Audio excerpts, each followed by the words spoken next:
All right, welcome to the Krug Show, impromptu Krug Show, 2:30 on a Friday. It is September the 29th. We're brought to you by Pig and a Pickle, the best barbecue in all of Northern California. Check them out in Emeryville and Corte Madera. They're open 7 days a week. Pig and a Pickle, the best barbecue there is. Also brought to you by New York Style Italian Sausage and MarinAutoglass.com, 415-883-3030. Gabe Kapler fired today by the San Francisco Giants. And all I would say right out of the chute is good riddance. I did a video breaking it down on my channel that will be up here in a few minutes. You can check that out, or you can join us. I'm going to put the invite video for video calls in the stream as we speak, and you're welcome to join. I've invited Danny, I've invited Damon Bruce, I've invited the great Ned Coletti to the stream, and I don't know if any of them will be able to join me because I'm just inviting them now, and I haven't talked to any of them. But Gabe Kapler had to go. There's just no doubt in my mind this is the right move for the Giants. Giants fans didn't believe in Kapler. Giants players didn't believe in Kapler. Everybody tiptoed around Kapler. He was a bully. He was disingenuous.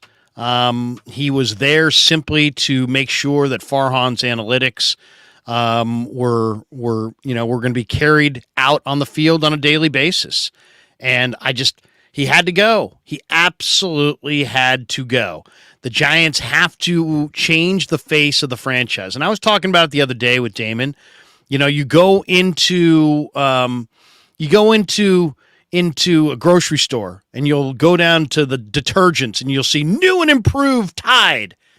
And you're saying to yourself, no, wait, it's not new or improved. It's the same Tide been selling us since 1985. Well, why do they say new and improved? Because they need you to re-look at it. They need you to take another look at their product. So they say new and improved, even though it's the same thing. And the Giants need a facelift in the worst way. They need an ability to say, hey, you know what? This is not just Giants baseball of old. This is a new era. And, they're going to lean on trying to attract free agents. And the only way they can do it is if they have a new face. So Gabe, Gabe had to go. He had to go. He was disingenuous. I think he was a terrible bully. Look at the way the media tiptoed around him. I mean, it was just they asked him questions in this so like, I don't want to upset Gabe. Like, everybody was worried about upsetting Gabe. And the questions were oftentimes very, very softballish because nobody wanted to upset Gabe Kapler. Because if you upset Gabe Kapler, suddenly you're persona non grata and he's going to treat you badly. And he was just a disingenuous guy. And I brought this up in the video I just did. When Tom and Rod and I would have him on a regular basis, you could ask him any question at all. And he would be like, that's a great question, Larry. And it's like, okay, yeah, for a second you feel good because you're like, oh, thanks, Gabe. And it's like every interviewer would love the interviewee to say, great question. But at the end of the day, it's disingenuous. And then in spring training this year, I went down there, and he's holding court in the dugout with his Lululemon matching sweatsuit and hat and everything. And he gets into a conversation with John Shea about Mitch Haniger and whether or not he pulled his oblique in batting practice in the morning at Scottsdale, or if it happened in the afternoon in the workout or in the game in Salt River. And he just... John's like, well, did it happen here? And he's like, John, I know why you want to know, and I don't know, and I don't, and it's like, I'm not really sure, but I know why you're asking. I know what you're getting at, and and then John's like, well, I'm just trying to follow up. I'm just trying to get a handle. John, I know what. I mean, the tension over a March 8th Mitch Haniger oblique pull was off the freaking charts. It was unbelievable to sit there and watch this. And I'm filming the entire thing. I think I still have it on my phone. And it's like unbelievable. And it's like, that's the tone that Kapler Everybody's like has to soft pedal around him because he's ready to bite your head off. He was the most threatened guy. Everybody saw the other day when he felt like he got bad advice on a call from Kai Correa and ran out to argue something he never should have left the dugout to argue. And he felt silly because he made a mistake, and then he ran out there and exposed that he wasn't watching. And then he gets back to the dugout. What does he do? He starts yelling at Kai Correa. And you can see Kai Correa go, I don't know. I didn't see it. I didn't see it. And then Kapler gets all pissed and then storms off. You made me look bad. You made, that kind of thing. So it's like, you know what? That's a typical bullying maneuver. And I've seen this guy. He's disingenuous. And he's coming after Bruce Bochy, who was the most genuine guy there was. And it just didn't play. It didn't play with the players. It didn't play with the coaches. It sure as hell didn't play with the fans. This isn't the worst Giants team I've ever seen. There's been easily way, way more Giants teams that were way worse than this Giants team. But it wasn't that this team was so bad. It was the tone and the temperature around the team. He's such a hard guy to root for. And people would be like, what do you have personally against Cap? Because I'd be critical all year, and I just called him out. No, I have nothing personal against Cap. I'm probably the only person, though, who actually commented that he could not affect. I mean, literally, every single other person that was in his sphere of influence, he could impact. So everybody soft-pedaled it. You think the people from the Chronicle are going to be super critical of Gabe? No, because what if he shuts them down? Now I don't have any quotes in my articles. You think the people from The Athletic are going to be super critical of Gabe? No. What if he shuts me down? I don't need Gabe Kapler. I'm making a lot of money. I've got my own YouTube channel. I don't need the Giants. I don't need Gabe Kapler. I don't need any of the writers. I don't need the players to come on my show. I'm doing just fine. I'm independent. Okay. So if people are sitting there going, why are you so negative, Krug? Because I'm the only independent voice there is out there right now that's covering the Giants. There's no independent voices out there. Who's independent that covers the team? They're not independent. They're not. If you work for the flagship station, Tommy and Copes, I love those guys, but they work for the flagship station. There's a chance that Gabe Kapler could use some vindictive approach and go after those guys through Larry Bear, who could make a phone call and this and that. It's like, I'm not saying they're bought and paid for because Tom's totally independent and Copes is a very independent guy and nobody's telling those guys what to talk about, but they work for the flagship station of the Giants. You think George Contos and Laura Britt and Ron Wotus and these guys can go on NBC Sports Bay Area and rip and Sean Estes and you think these guys can be independent? You think they can rip Gabe Kapler? No. The Giants own part of that. They're directly involved. You can't do that. You could do it for a day, but then you'd be gone. You'd be out. You'd be canceled. All right? So now, and you think the broadcasters are going to rip the Giants? No. You think they're going to rip the manager of the Giants? Hell no. So what? They have to take their own flights and they're persona non grata in the clubhouse and they have to deal with Stank Eye and all this stuff. Everybody in the Giants sphere Kapler had some connection to or control of. And so people saying, Krug, why are you and Danny so independent and so harsh? Because Dan's got his own YouTube channel. And he's got money in the bank. And he doesn't need the Giants to make a living. He's not leaning on the Giants for his livelihood. And neither am I. So that's a great spot to be in. Why? Because you can get an independent opinion from somebody who they can't financially screw with. So, I mean, that's really it. So all these people be like, well, dude, you just have a vendetta against Kapler. I didn't have a vendetta against Kapler, other than he made me hate the team that I love, and he made it almost impossible to root for them because he's so arrogant and such an obvious bully and narcissist and the most disingenuous person I think I've come across in covering Bay Area sports. But I'm independent. They can't touch me. They can't touch my channel. They can't touch my revenue. They can't touch me. And that's why I've been independent. And that's why I stand out like a sore thumb, because I'm not bought. I'm not paid for. I'm not impacted. I'm independent. I can say what I want, and I do. So, all these people who are just sitting there, kowtowing to Kapler. And I mean, heck, it was really sad too. It's like, he totally made the giant, guy Emmerman look really, really bad. And what did poor Emmerman do? He's like, got mad at guys like me for noticing it and talking about it and bringing it up, because it's like Stockholm syndrome. It's like, hey, it's like, I can't turn on Cap because Cap could turn on me. And if Cap turns on me, then I'm done. And if I have to go back to KMBR and say, hey guys, I can't get a quote from Cap, and I'm really persona non grata in the clubhouse, and I got nothing I can do. I can't add anything because he's cut me off at the knees. He's cooked. He's done. So there's no independence there. So anyway, I'm going to be joined right now by the great Damon Bruce, and another guy who, because of his YouTube platform, is truly independent. And that's why this stream is going to be way better than anything you hear on the radio, on any station, and way better than anything you're going to read on any blog, because Damon's not fucking paid for, and I'm not either. And neither of us care about speaking our minds on sports. We're going to do it.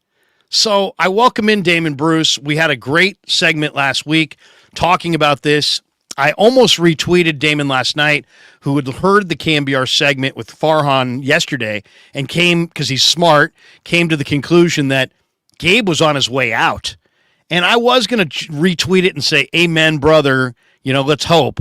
And I just said, you know what, I'll wait till tomorrow and do something. I was more in a Niner mode last night, and I was happy that my Lions bet covered. But we welcome Damon Bruce to the Krug Show on this Friday afternoon. If you're just tuning in, wasn't planning on going live. Was planning on going to the gym and throwing some weights around for the afternoon. But guess what? I got an afternoon free, and now I'm going to spend it with you and Damon ripping Gabe Kapler. So welcome to the Krug Show, everybody. And Damon, thanks for jumping in, man. Well, not only have I jumped in, Larry, but I decided to go ahead and stream this as well, because good reaction, man. It's on happening on the Plus. I was actually, I would have joined you right at the beginning of your broadcast, but I was changing a thumbnail from Kapler done ? To Kapler fired ! Because look, I had a couple people who are, let's just say, within the Giants organization, or certainly within the know. I was told last night that Gabe Kapler was going to be fired on Thursday evening, and I pushed back. No, that's just not the Giants' way. They're not going to let someone go with 3 games left. And we've been talking an awful lot about the decisions you make on the field have been hurting the Giants' reputation. They didn't want to hurt themselves with a reputation with managers to possibly go out and hire. So it feels like Kapler's in a lot of trouble, but I'm sure they're going to wait until Monday. And that's kind of the video that I put up, because I had a good inside source. I checked another source about that, and he said that feels more like a Monday headline to me, not Gabe Kapler's not fired. He just said that sounds more like a Monday headline to me. So I was just putting up a video, Larry, saying that this was going to happen by Monday, basically for sure. Like, I'm not reporting Gabe Kapler's been fired, but it sounds like all precincts are reporting he's gone. And then sure enough, it has absolutely happened. It is surprising. They can frame this, Larry, as, well, they didn't want him to face the music with the media and have to answer a whole bunch of questions because he knows his fate already. You know what? They're paid to do that. This doesn't happen unless the clubhouse is just like straight up goodbye. Thank you very much. There is without a doubt a feeling of it was over within the clubhouse for Gabe Kapler. And like you heard, that Farhan interview, I mean, read between the lines is all I could hear. That's the interview, Larry, where if he is going to return, he sets up a soft landing for Kapler to return on, and he brings up one or two things that Gabe does do well. You know, while he's not refuting the report, he's giving Gabe some sort of compliment. The fact that Farhan just said nothing positive about Gabe Kapler, his future, his impression on the clubhouse in any way, shape, or form. There was an awful lot there. And sure enough, not even 24 hours later, from that Farhan interview, we learn that he was probably, Larry, let known last night he was out. The ripple effect got to my guy who reached out to me, which made me read back into the organization to hear like, yeah, we're kind of hearing it internally within the ballpark too, but it's just not like us to let a guy go with 3 games left, but they've done it. And it's the first time that they've fired a manager in season since Davenport became Roger Craig, right? Or is it the other way around? Yes, you're right. 1980, September of 85, Jimmy Davenport, longtime great Giant third baseman and a guy that everybody loved, but was out, really overwhelmed as a manager, was fired at the end of the 85 season. They brought in Roger Craig and Al Rosen. They made a clean sweep. And I guess that's the next question. Does Farhan come back? Farhan... there are people that feel like, Farhan has every bit as much blame in his ledger as Kapler. But I think Farhan's a more likable guy. Farhan also has Patrick Bailey and a rejuvenated farm system that has prospects in the pipeline, making their way to the big leagues. He has done some positive things as far as their overall personnel. But if Kapler, was just carrying out the analytic wishes on a nightly basis of Farhan Zaidi, should Farhan be out as well? Well, maybe that's the Monday headline, right? I mean, I would think that Farhan, whose contractual status, Larry, is a mystery, right? We don't know. We don't know what his contract says or how long it goes. Am I right on that still? I believe I don't know this, but I thought Farhan had one more year in his deal. So that's like the other question. Are you going to have Farhan hire a new manager? Now, I don't know. I don't know the situation with Farhan's contract. I don't know if he was given an extension behind the scenes. I really don't. It does seem bizarre that they would allow Farhan, if he is in a lame duck situation on his own deal, to hire the general manager. I get the sense. Now, tell me what you think of this, Damon. I get the sense that we're going to see a front office restructuring that doesn't fire Farhan, but robs him of any and all power. So I think what you're going to see is a Buster Posey as president, and then a general manager under Buster, and then Farhan in the pipeline still as a think tank behind the scenes guy, but really with no direct power to make trades and signings. I think they're going to have a new face. I'd love it if it was like a Ned Colletti and Buster at the top, with Farhan being like the think tank behind the scenes and a new manager. But I think if you ask me make a prediction or a wager on what's going to happen here, is I think Farhan stays but is robbed of power and loses the final say. I think a guy like Posey. Go ahead. Let me stop you right there. I want to react to that because I think you're right, and I actually think that that's the right level for Farhan to be at. Farhan is not without merit. He's smart. Yeah, he on the edge of the roster, filling out the back end. He's fantastic. He finds value in an awful lot of places. They need more marquee talent, everyday talent that is buoyed by a manager who understands that. I know we're going to talk about managers. Look, Bob Melvin becomes available. I think that's your number one draft pick. I would look at Henry Bam Bam Mullins, and I would also think that's interesting. He's working now, isn't he, with Colorado? I'm not sure. I think Detroit. he is. I'm not sure which team, but And Bam Bam is somebody's hitting coach right now. Maybe a link back to the past with Wotus or Mullins, if not Bob Melvin. Outside of that, I'm out of I can directly tie the past to that kind of Dave Righetti. I mean, I don't think Rags is very interested in doing it though. Not to manage, but Dave Righetti should be. Dave Righetti's one of the great pitching coaches in Giants history. He should be back in the organization in a position of power. He absolutely should. Hunter Pence for manager. Look, it would be the total polar opposite of what you got out of Gabe Kapler. And Larry, Gabe Kapler. What do you think of this name, Damon? What about this one? Mark DeRosa. Is he going to hurt himself emailing anyone and have to go to the verbal email? I like Mark DeRosa, though. He's a positive guy. Yeah. And he's a good baseball man. They're definitely going to be looking to add a sense of personality that isn't a negative suck out of the room, which Kapler became. And, here's the thing. If Kapler has 107 wins behind him, his presentation, physical, verbal, mentally, the whole thing washes over very, very well. But when you play in losing baseball, that's when the Kapler becomes annoying and easy to pick on. He was an easy fall guy in this situation. How much of a terrible manager he really was is something I don't know, because, Larry, this is the scary thing now about Farhan remaining. To me, if it were up to me, Damon, you won the San Francisco Giants in the you win a sports team lottery.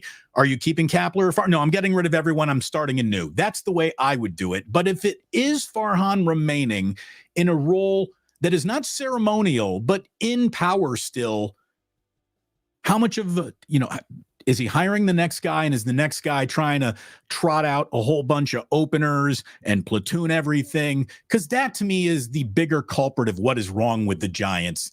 It's not even necessarily the talent that they've acquired, because I thought that they were a little bit better this year than a lot of people gave them credit for being, and the results actually proved.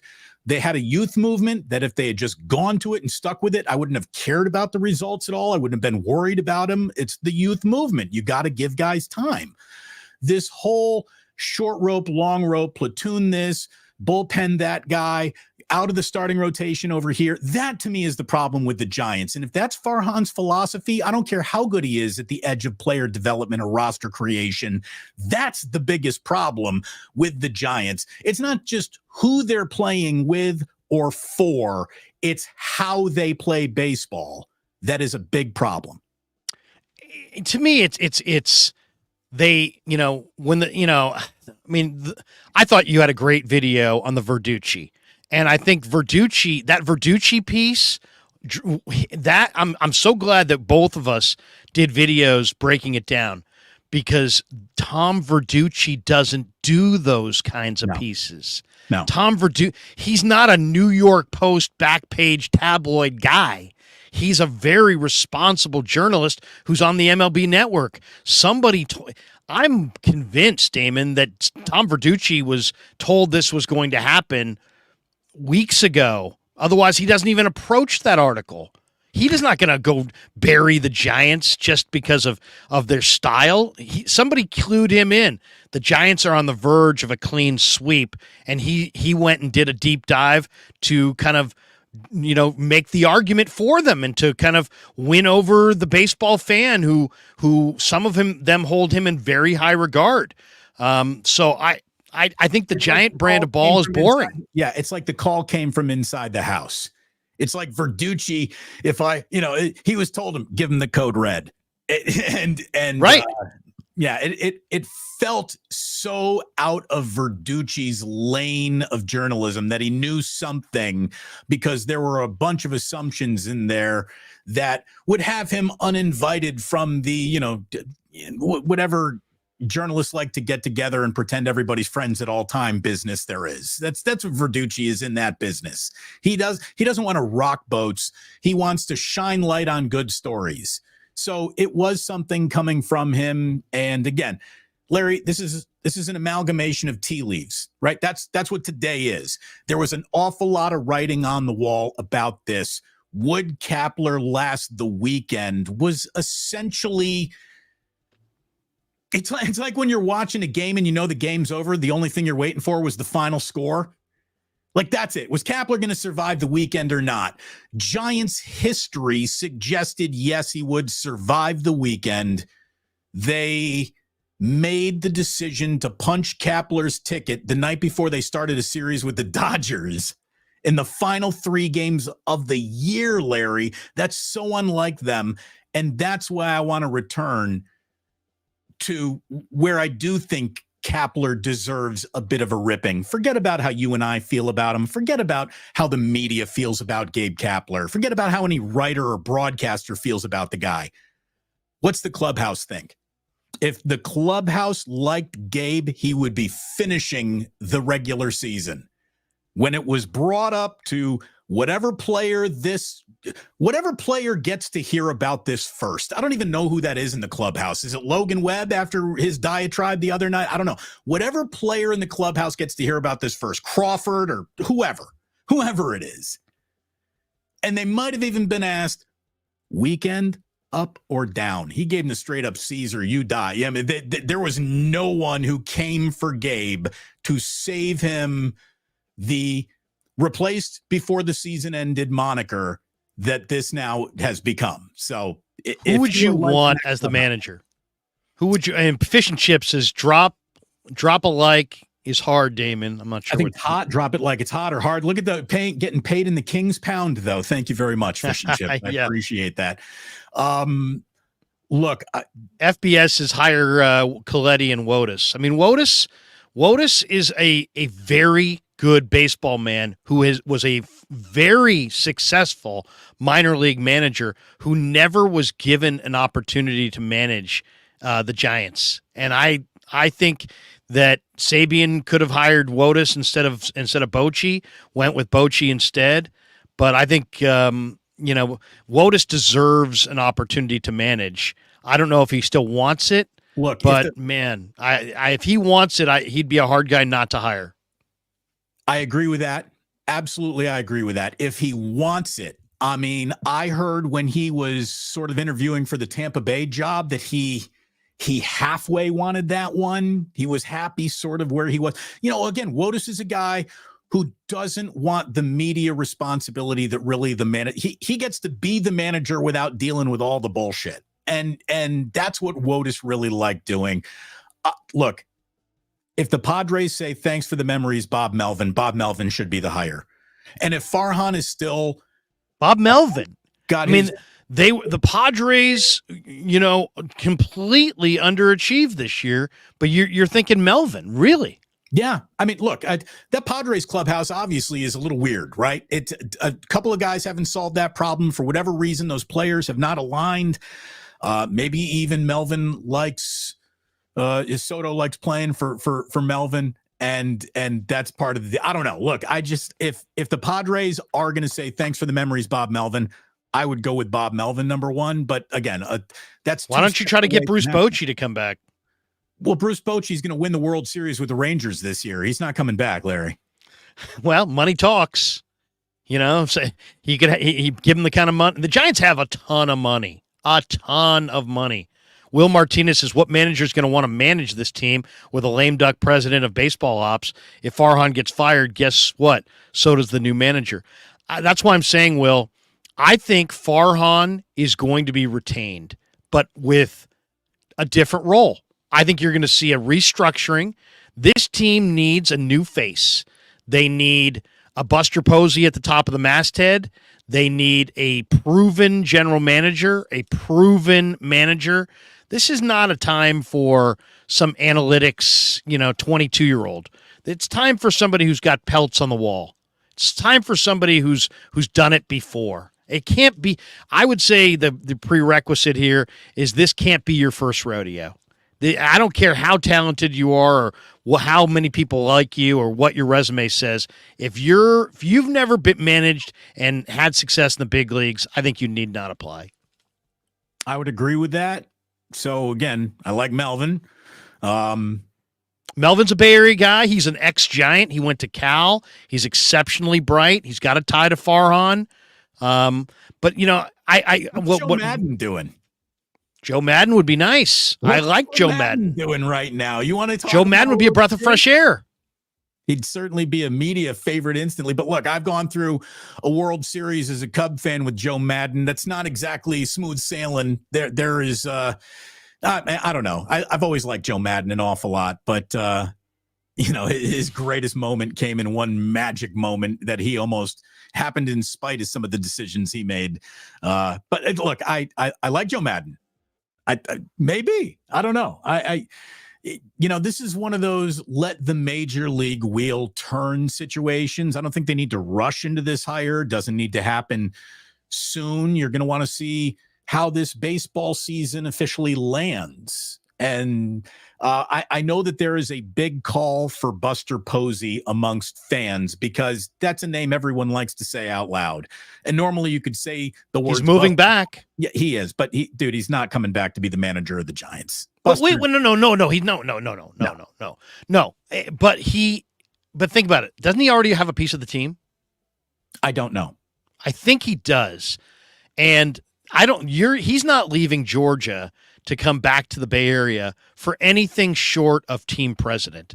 I think the same way the Marlins made Jeter the team president, it didn't necessarily work, but I think Buster's the PR move. I think Buster as president is the PR move.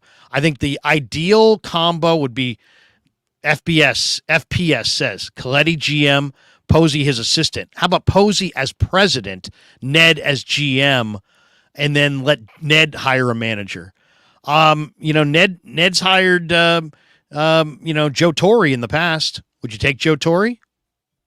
Yes, I would take Joe Torre. I don't know if Joe Torre wants to come and manage under. Ask him to leave his place in Kapalua. Well, and in this, there's just a new world of math that I don't know if Joe Torre wants anything to do with. By the way, my guy T from the 203, a Miami board op radio producer who is down with the Plus, says, Joe Madden, I said it first in the chat. He wants credit, and he dropped a super on us, Larry. So I thought we'd I'll get to him. I'm going to get to him here. We get Nick Jace's Logan Webb buried Kapler, Webb the assassin. That was the other thing. That happened the other night. I was on Dan Coach Emilio's YouTube channel, and we're playing this cut. He's like, listen to Logan Webb. We played it, and I'm like, wait a second. Did I hear what that correctly? Play that again. And then he played it again. I'm like, wait a second. Play that again. Yeah. And he played it again, and I heard him say, we need major changes to our culture so that we can win again. That is a statement at the leadership, whether it was culture, Cap's culture, Farhan's culture, or both of their culture. And to me, I mean, this is what led to my whole thing with Baggerly is that's all I heard, and I heard nobody follow up, and all I said was, man, somebody that absolutely demands a GD follow-up. Right. And then all of a sudden, I found out that there was a follow-up, and I said, oh, good, I'm glad there was a follow-up. A quote like that demands one. And all of a sudden, now I've got, freaking Baggerly throwing Felipe Alou in 2005 in my grill. And just the lowest of low blows from him, and it was cheap. It was super cheap, and it was like, how tired is that, dude? That was 2005. My God, so that and then we went at it for a little bit, and he just showed who he is. But I'll say this: there definitely needs to be some regime change, and I think you couldn't have Kapler come back, and you can't have Farhan coming back as the decision maker, but you can have Farhan coming back as a think tank behind the decision maker if the decision maker is okay with it. That's how I feel. Bob Nightingale says Bob Guerin or Ron Washington. Bob Nightingale. Is it the Bob Nightingale? Nice. Yeah. I have a Bob Nightingale, but I got to get into character to do it. Larry Wong says, my favorite quote from Larry's rant is Farhan is a nerd. I love that. Larry's a boy. Look, where is the one that I've got to get to the bottom of the chat so I can get to the super you were talking about here. My man Jim Mollet says he should have asked to play some, I'm not sure what that says. Pusoy. I don't know what that is. Here's, God, what were you just? You were. Oh, no, I was trying to find that you were quoting somebody in the chat. We got this one. I wanted to go back to what you were saying about Logan Webb. Yes, please do. So when he said what he said, it was clear that he wasn't talking about a philosophical culture. He was talking about the dudes around him, either the coaching staff, the development, who's sitting in the video room, whatever, or the players themselves. What I also think he might have been talking about was, we were a halfway decent baseball team in a nondescript year for the National League, no matter how you chalk it up, and you got us AJ Pollock. That's all you did for us? And clogged the roster so that you couldn't play Elliot Ramos? Way to go. You went and got a player who had a fork sticking out of his back so large that when AJ Pollock was told, you've been traded to the Giants, there's no way AJ Pollock could have believed that. He must have been like, really? He was having such a bad year, and he doesn't even reach first base in a San Francisco Giants uniform. An on-base percentage of bullets, .000. And all he ever did as a player was be good against left-handed pitching, and he was hitting like 114 against left-handed pitching. It made no sense. It literally made the roster worse to add AJ Pollock. It wasn't even a lateral move. And look what happened since that move, Damon, by the way. Look what happened. Chart the Giants' record from the trade deadline. They sunk like a freaking stone from that point. On the road. Oh, they and on the road is where guys really get talking to each other. It's not at home. When guys are playing home series, they see each other at the ballpark. Hey, how are yous? It's like the sheepdog and the coyote clocking in at the beginning of the Looney Tunes commercial. They go to work, they clock out, and they go home, and they see their families. They just go back to their bed. They play PlayStation 5. Like, they just want to get away from each other because they got to be on top of each other all the time when they're on the road. And that's when I think they started talking, man, they got us AJ Pollock at the trade deadline. That's how much they believe in us. And Larry, that matters. It goes does. to a clubhouse. It totally does. Matters. So that's where the season got lost. And look at their road record. Look at their road record specifically since the trade deadline. That's where you're going to find the entire season going upside down. You put out a rant that I did on your channel. I put it out on Twitter as well. Fish and Chips says, did the Larry rant start the ball rolling, DB? Larry might be solely responsible for this. Let's be completely honest. And he should have a louder voice in all Bay Area official sports decisions. There would be more parades if Larry Krueger were pulling the levers. That's all I'm saying. Well, at least I'm coming from a good place. All people who know me and know what I'm really about know that I'm a lifelong Giants fan with tremendous passion for Giants baseball, and that I'm a true independent voice. And that right when you jumped on, I was just saying that, people would come at me, and sometimes you, in our commentary, and be like, what do you, especially not directed towards you, is more directed towards me. What do you, Larry, have personally against Gabe Kapler? What did he do to you?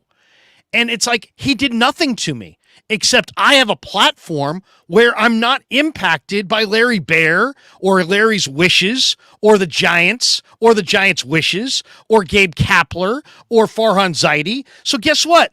I'm the one guy who's sitting in front of a microphone who knows what the hell's going on, who's not afraid to say it. And that stands out like a sore thumb. I get it, but it's not a personal thing. I have nothing personal against Gabe Kapler. I just don't like him. And I don't think he's a good manager. And I don't think he was good for the Giants. And then when I went and read the comments that you got to that video and on your channel and on my channel and on Twitter for both things, every time we had said anything about the Giants, you know what kept coming up? A steady drumbeat of, I'm totally with you. I'm turned off by Kapler. I vowed that I'm never going back until he's gone. I think the Giants, Farhan admitted on KMBR that he read all those comments. He admitted it. So the Giants looked at that and said, there's only one conclusion. Bye-bye, Cap. Farhan was talking about our video on KNBR. He read the comment? That would have been awesome. That would have been awesome if he was quoting. And somebody, by the way, in the chat is asking for, wait a second, where is it? I got to find it here. Wait, somebody's asking for it. They're saying, Larry, can you do your Larry Bear running up? Here we go. rockin' new era. Larry, can you do a Larry Bear run? Get him off! Get him off! Look, shut him up! God, shut him up! People are canceling. There's my Larry Bear run. We've been talking so much about the 49ers, Larry, that you had a whole bunch of Giants backed up in you. And I really mean it. Like, I didn't put it out there as a tease. Like, these are the 29 best minutes of Larry's life. They really were. That was an incredible segment. You had not only had you thought it through, but your emotions got the better of you. And I don't even know if you, I mean, that's the thing. Your emotions you weren't wrong about anything. You weren't wrong about anything. And whether anyone likes you or not is irrelevant to the fact that everything that you said came from a place of you should be able to also see this with your own two eyes if you know what you're looking at. Yeah. And people did. They totally agreed. And you called it out that Giants fans don't get angry.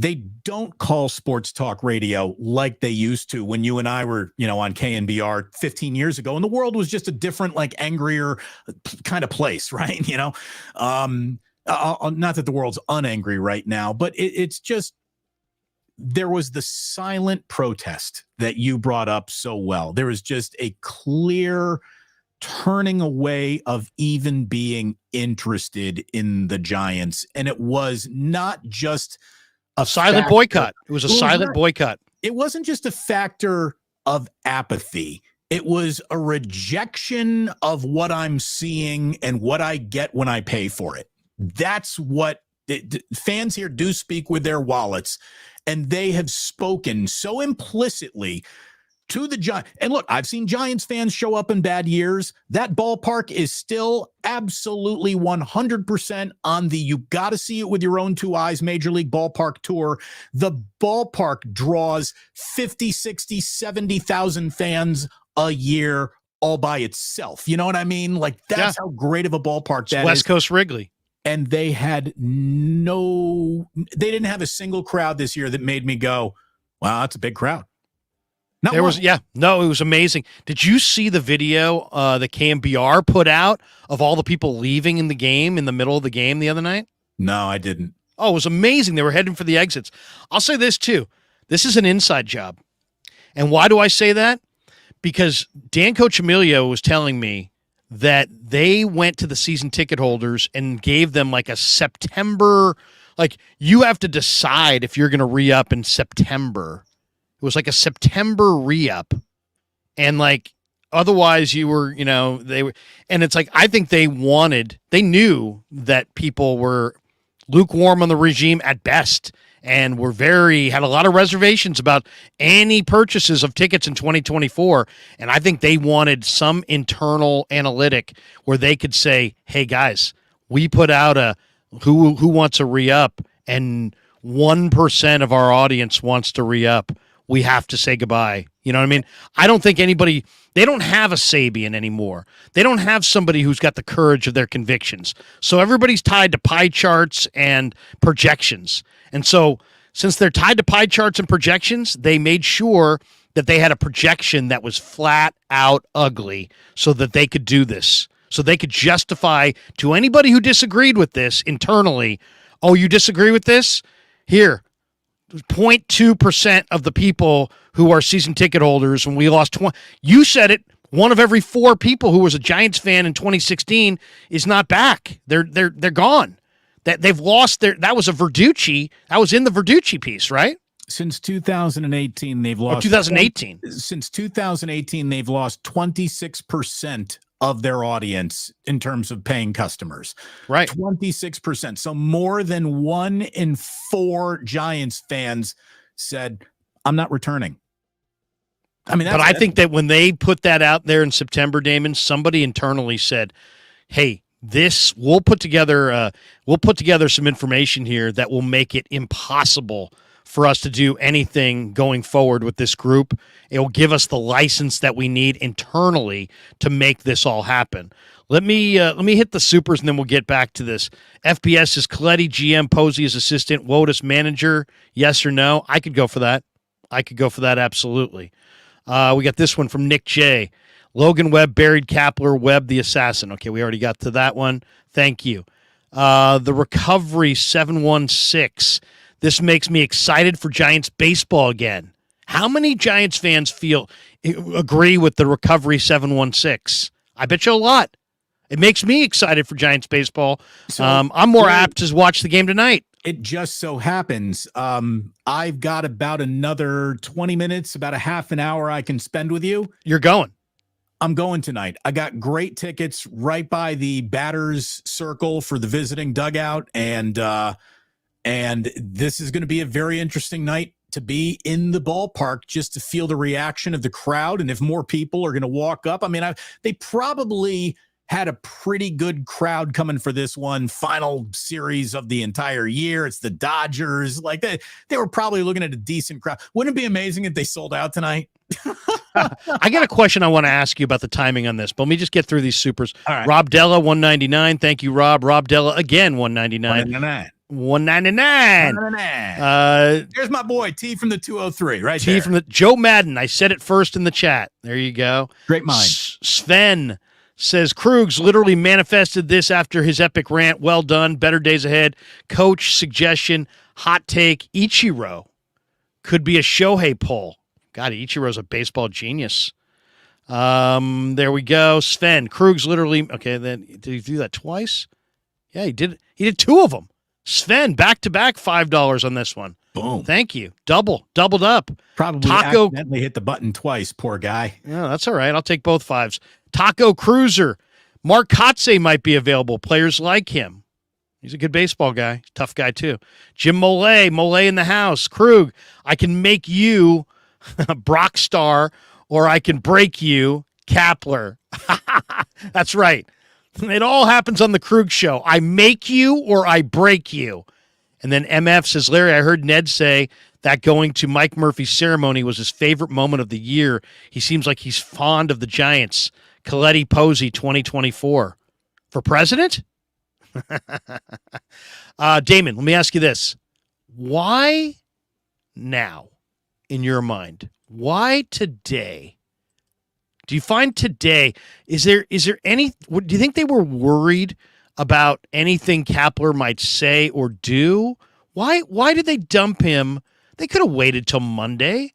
Why didn't they, in your mind? They can talk about sparing him the indignity of facing the media all they want. To me, this is fulfilling the request of a clubhouse that just doesn't want anything left to do with them. They're like, you know what? We might play better against the Dodgers without him here, is the way that this looks to me.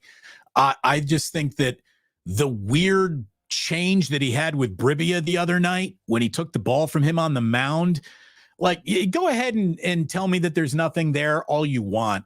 I've watched enough baseball to know that that's something.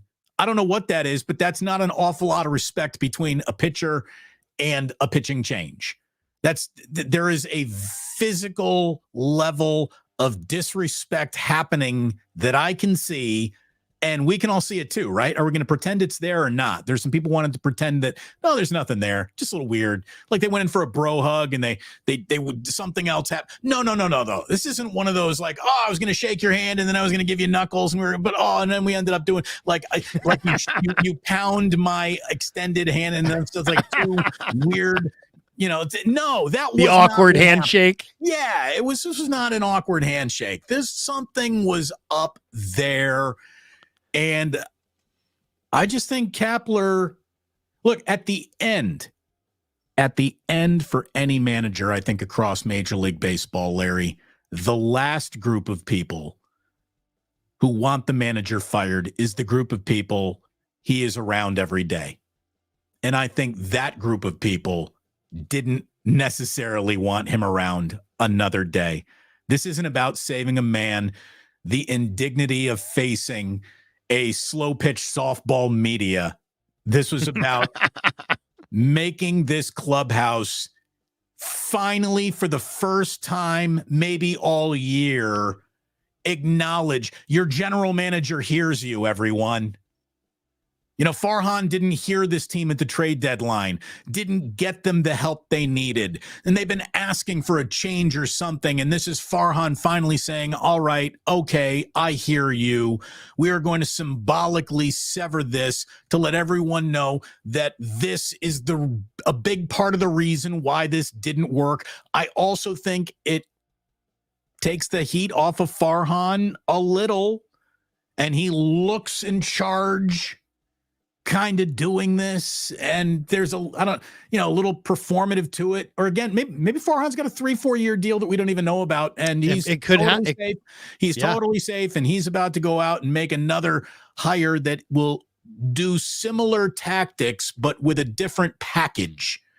And I don't know. To me, the Giants need more than a costume change and attitude change. They need a philosophical change, and they need to start changing that philosophy by signing real, actual, everyday major league players who you then go out and play almost every day, just like Major League Baseball has always been for 140 something plus years. You know what I mean? Like, stop trying to reinvent the wheel. You can get clever. You can get clever. You can have the right guys on your bench to make sure your 6, 7, 8, 9 hitters might have a little bit more backup than being left to flail in a game they haven't played well in. But you should have guys on your team, 1, 2, 3, 4, that are so embedded in 1, 2, 3, 4. I mean, I saw in that Verducci piece that they go in and they get swept in Colorado using a different hitter in their 3-hole for all 4 games. That's not a major league lineup. It just isn't. So that's what the Giants need. But your original question, Larry, why now? Because nobody wanted to hear another fucking word out of Gabe Kapler's mouth in that clubhouse is why now, I think, probably more than anything else. What do you think of these two ideas? Nick J says, why today? They want to be relevant. Monday, all we're going to talk about is the Niners Week 4 win over the Cardinals and Warriors Media Day. They were smart, win the news cycle for 2 days in Bay Area sports. Well, are they trying to win the news cycle or stay out of it? This is the other idea. What do you think of this one?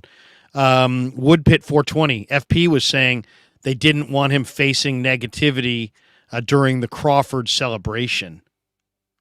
Is that possible? They want him to give Crawford a separate. They want a positive Crawford send off, not people booing Kapler as he's handing out the manager lineup card.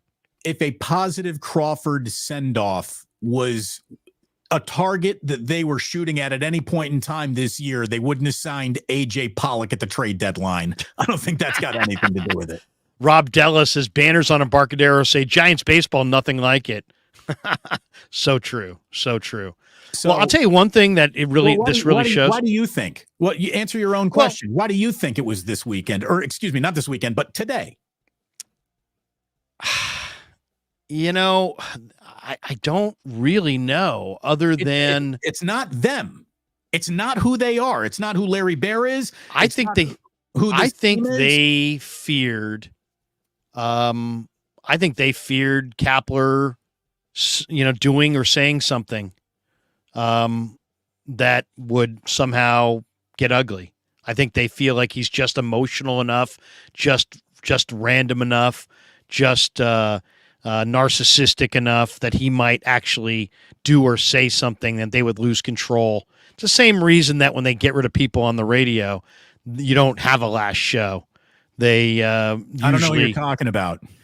Well, I could be talking about myself. I could be talking about anybody. You know what I mean? And they don't give you a last show. They don't give you a send-off usually because they're like, oh, wait a second. What if this guy says something and takes the entire radio station's audience with him? MF says, Larry, Tim Kawakami says Farhan's holding a presser today. Okay, maybe that's interesting. Fish and Chips says, what was Kapler's last meal in the dugout? I mean, that's nothing speaks like I'm done, like taking out a fork and a knife and cutting up food in the dugout. And people, and that's not my thing. That goes back to baseball executives. I've heard Sabes and Ned and others rail against managers that openly eating with forks and knives in the dugout. It's like, it's a bad look. It's a bad look. It looks like you're multitasking. I got to be honest with you. I never saw the forks and knives. If there were actual forks and knives, I'd need to see video of Kapler using that. An apple doesn't really offend me. You want to have an apple? Okay, it's baseball. You have time for an apple. But if you were actually, like, if there were a napkin ever tucked into his jersey, then we're going to have to talk about this. We have one more that I got to get your thoughts on. And it's kind of an interesting one. Distortion Productions. Larry, what was it like, conversely, when you were working at KNBR? Was there pressure from management to kowtow to the Giants organization? Well, that's a great question. I never actually had anybody say to me, hey, man, Larry Baer just called and he said, shut the hell up about that. Never. But it was understood. It was understood that if you got too fatalistic in your approach, if you weren't just like they were bad, but it's like they're bad and they're going to be bad for a while, if you got into that kind of fatalistic approach, that was not good for business because, hey, we're broadcasting all these games. You're telling everybody at 11 o'clock tonight that they're bad and they're going to be bad for a while. And we're saying, hey, tonight, tune in, this guy's pitching against that guy, and it's, so I get that.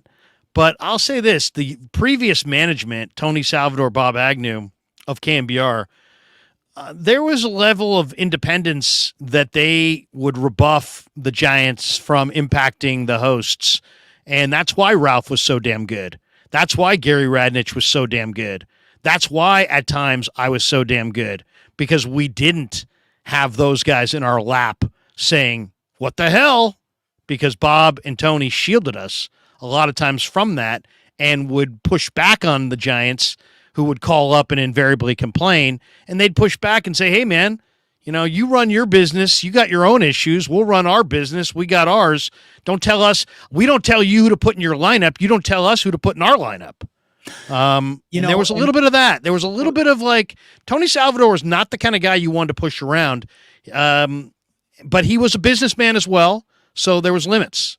But I think we all understood that there was a relationship there. And let's just say this. It was unacceptable to be super negative on the Giants in March, in April.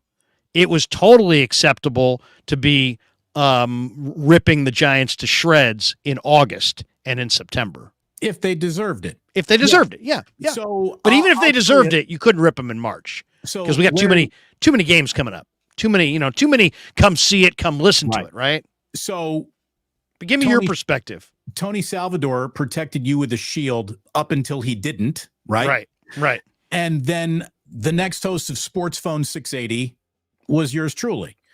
So I come in when you're out, and it was a little bit of a different era at that point. Because of what had happened. Because it was also, it was the catalyst of what happened to you. And then beyond that, it was no Bob Agnew. It was now Lee Hammer, who the Giants could absolutely, you couldn't push around Bob Agnew and Tony Salvador. But the Giants could absolutely bend Lee Hammer's will to what they wanted. And Lee wouldn't fight back because it just wasn't in his nature to do so.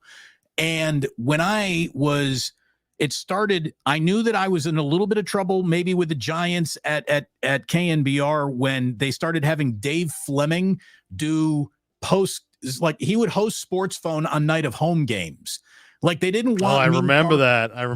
They didn't want me talking about this directionless. I mean, remember, this is pre-good Giants. This is 2005 to 2009 San Francisco level Giants.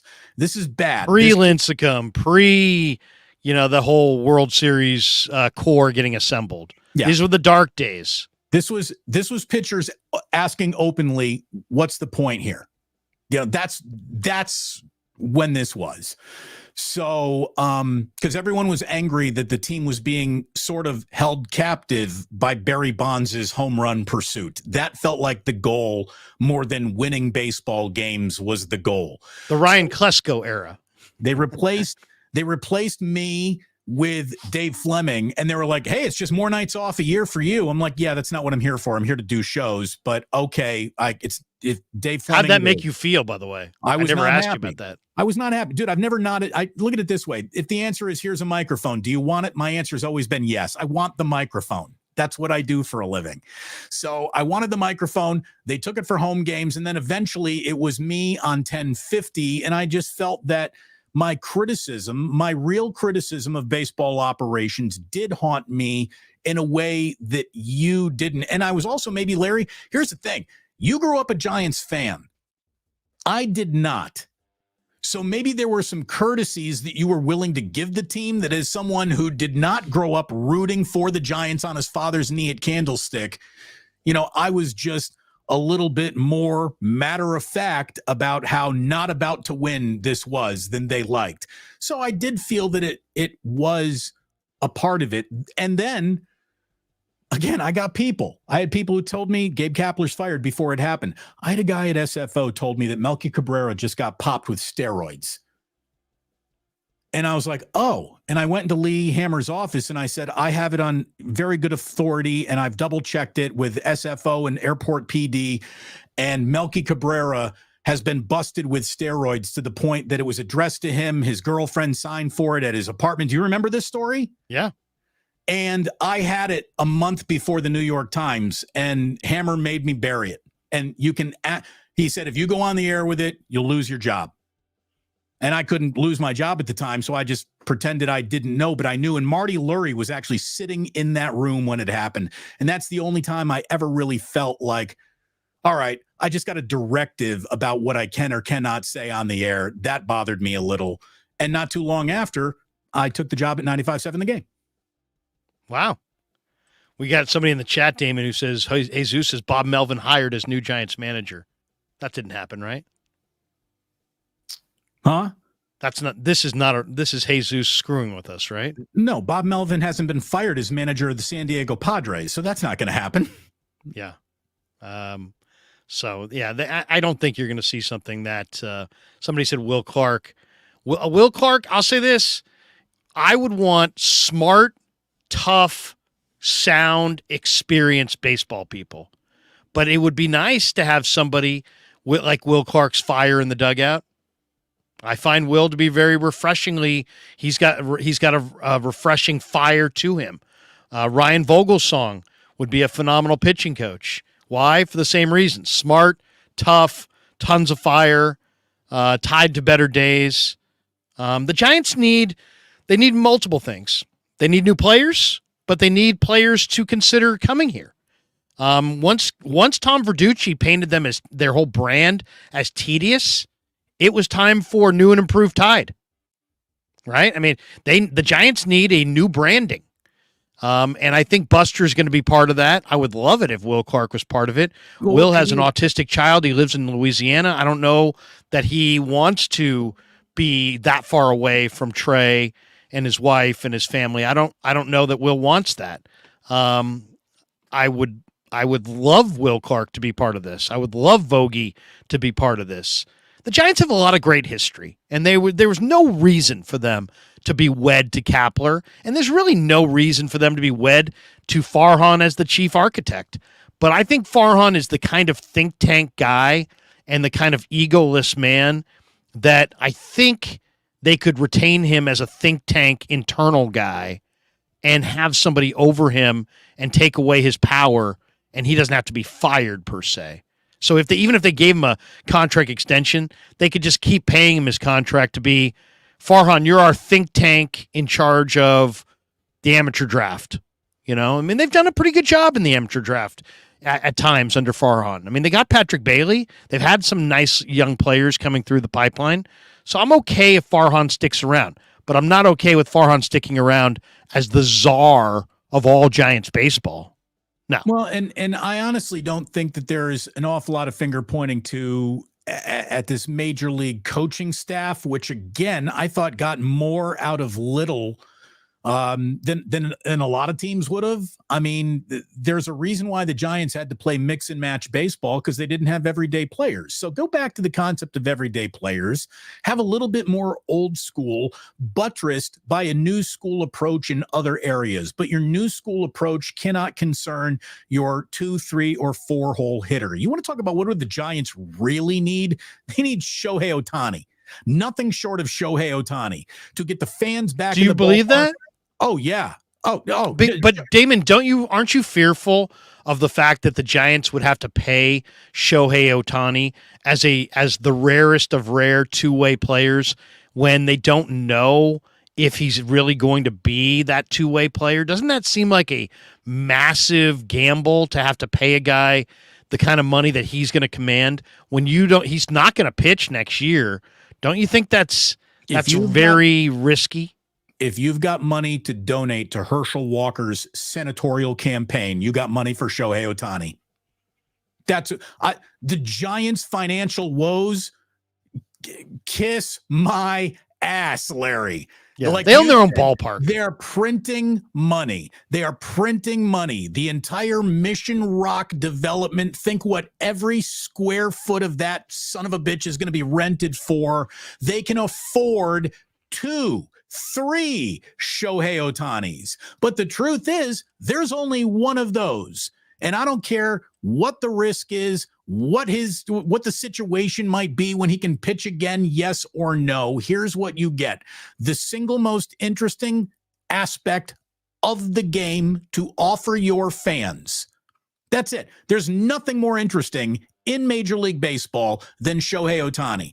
And the Giants need an influx of interesting that is nothing short of the most interesting influx of interesting that they can possibly offer. I don't care if the Giants win or lose again. They need to just be interesting, Larry. Yeah. Shohei is the single greatest baseball player to ever live, but for surgeries. And I don't give a shit about the Giants and the money that they spend. Yeah, I forgive me for even bringing in that up. Let me show you. Let me share the screen real quick, and I want to show you this. This is a tweet that I put out the other day, and I said if I own the Giants, this was put out on September 19th, so 10 days ago exactly. I said if I own the San Francisco Giants, my 2024 staff would be filled with men with fire, toughness, and experience. And I have here team president Brian Sabian, but I could even have go with a Buster Posey as the team president. GM, I have Ned Colletti, assistant GM Bill Miller, manager Ron Wotus, and then bench coach Don Mattingly, pitching coach Dave Righetti, bullpen coach Ryan Vogelsong, hitting coach Sean Casey, who's been a hitting coach this year with the Yankees. And the reason I say Sean Casey is he's very positive. He's a very positive person. Third base coach Matt Williams. First base coach Sean Dunston. Base running coach Willie McGee. Roving minor league instructors Barry Bonds, Will Clark, JT Snow. And then I said I'd also keep Farhan Zaidi in the Giant organization in player development. This is 10 days ago. I could go with this exact group and move Sabes out for Buster and be completely fine with that. But that's what I'm thinking. Give me your thoughts on this? I mean, that would give Wotus the managerial job. It would make Ned the general manager, assistant GM that he's comfortable with. Bill Miller worked for the Giant, obviously was a Giant and worked with Ned in L.A. Posey would be the new face of the franchise as the new president. You get a bench coach in Mattingly, who's a former major league manager. You get a pitching coach who's a proven entity. You get a bullpen coach in Vogelsong that's got tremendous fire. You got a very positive hitting coach, and you've got base coaches that exude respect and toughness. And a great Bay Area baseball man in Willie McGee, who's in the Cardinal organization right now, and maybe a bigger role for guys like Bonds and Clark and Snow in their minors. And you just take Farhan and you say, Farhan, you can stick, but you can stick in the background. What say you, Damon? So What do you you think? just created a list of names and players and people and It's a former lot of managers. yesteryear. I mean, I no, but I mean, I like every name. So do I like your list? Yeah, I do like your list. Now, I don't know who on that list, number one, would sign up to want the job because Right. it's a big ask. There's some guys on there who might be Dunzo. Don Mattingly might want to be a lot more than just a bench coach. Should he return at some point in time? I just don't know. I feel that the Giants owe it to themselves to look to the past for some lessons that the franchise might have forgotten, but don't be so locked into the rearview mirror that you're not looking ahead at the major league carousel, which is about to spin when the year ends. I don't know enough and haven't been dialed in enough on up and coming managers in the minor leagues or guys who are the heir apparents of about to be's that do have major league clubhouse experience. I have not thought of the next manager of the San Francisco Giants because I didn't think that we were going to really reach event horizon with Gabe Kapler. But the last 72 hours have felt such a seed change, resulting in him being terminated today. This moved, it's funny, Larry, it moved slowly. And then it moved very quick, almost by your Larry Krueger epic rant YouTube video. Like it feels like that was part of the steamroll of the PR disaster that the Giants looked at and said, we can't even keep him for the last series of the weekend. We just got to go. We just got to go ahead and do this. But it was a slow moving, I don't know, you want to call it coup, whatever you want. It was a slow moving. I don't think it's Gabe Kapler. There's a lot of evidence that it's not Gabe Kapler. The players don't like him. What Logan Webb just said can't be ignored.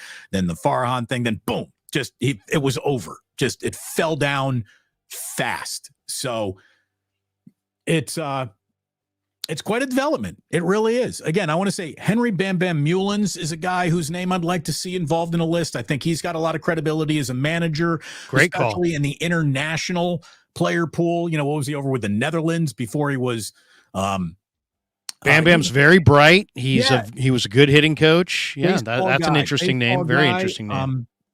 It's going to be very interesting. And again, if Bob Melvin is let go in San Diego, he would be right at the top of my list. And just knowing, let's say Farhan retains more power than you even wish, Larry. If this is really Farhan's call, you know that Farhan would love to work with Bob Melvin after all of the success that Bob had with, let's call it, this chemistry set in Oakland. If Farhan has been brought in to set up a lab to run the A's Moneyball experiment, he's going to want someone who understands that in some ways, and that would be Bob Melvin. Yeah, and Melvin's a former Giant, and he's a Cal guy. He's very bright. He's a good leader. You did get the sense, Damon, that what happened in San Diego this year was not really about Bob Melvin. No. Because, I talked to San Diego people early. I mean, we're talking about first week in spring training. I'm down in Arizona, Damon, and I'm down there talking to some San Diego people, and they're like, I'm saying, hey, and I was thinking about, I was hunting around for a baseball over, somebody that I could bet over the season total, and I kind of like the Padres, and I was like, what do you think? Should I wager on the Padres? And a couple Padre people were like, no, don't. I'm like, are you kidding me? You guys got Soto and all these different hitters, and right, you're loaded. You're loaded. Why not? No, bad chemistry, bad vibes. Stay away. And these are friends of mine. And man, if I said okay, I'm not going to take them under, but because I think their talent's too good. But I'll stay away from betting them over because sure enough, you guys are telling me stay away, and I stayed away. And smartest move I ever made. They've been awful. Larry, I'll give you two names who you definitely cannot have. Bruce Bochy and Dusty Baker.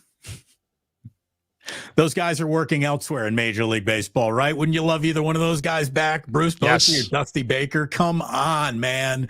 Yes. The fact. But great leaders. They're both great leaders. Yeah. I take both those guys like that. The fact that Bochy is managing in Major League Baseball while the Giants are looking for a manager should not sit well with any Giant fan. Well, especially since he retired. No, you fired him for Gabe Kapler. Think about that. You fired the Giants got 3 World Series titles. And you're right, Damon. Bochy's Rangers are going to the World Series this year. I think the Braves will beat them in the World Series. What do you think of a blank check for Boch? You got enough money. It would be if you wanted to flip a switch, Damon, and change the PR in an instant and make people light the lines with, I'm buying tickets. I'm going. Give Bruce Bochy who's the highest paid manager in the game? What do they make? Maybe I'll look that up. What do you would you give? By the way, I know what the PR slogan should be. You know how they come up with gamers or nothing like it. Right. If they really were to bring Bruce Bochy back, the entire season's ad campaign should just be Sanchi. Get a beer, Traeger. Come on by. We're gonna barbecue on my Traeger. Yeah. Look, he's not coming back. The Texas Rangers are going to blank check him more than the Giants will. I think the Texas Rangers, at the very least, in the American League Championship Series, Orioles Rangers sounds about right to me when I'm looking at the American League right now. Can we look at it? Highest paid manager salaries. No, this is old. That's 2018. I got to find the highest paid managers in baseball. It's got to be a list of the highest paid managers somewhere.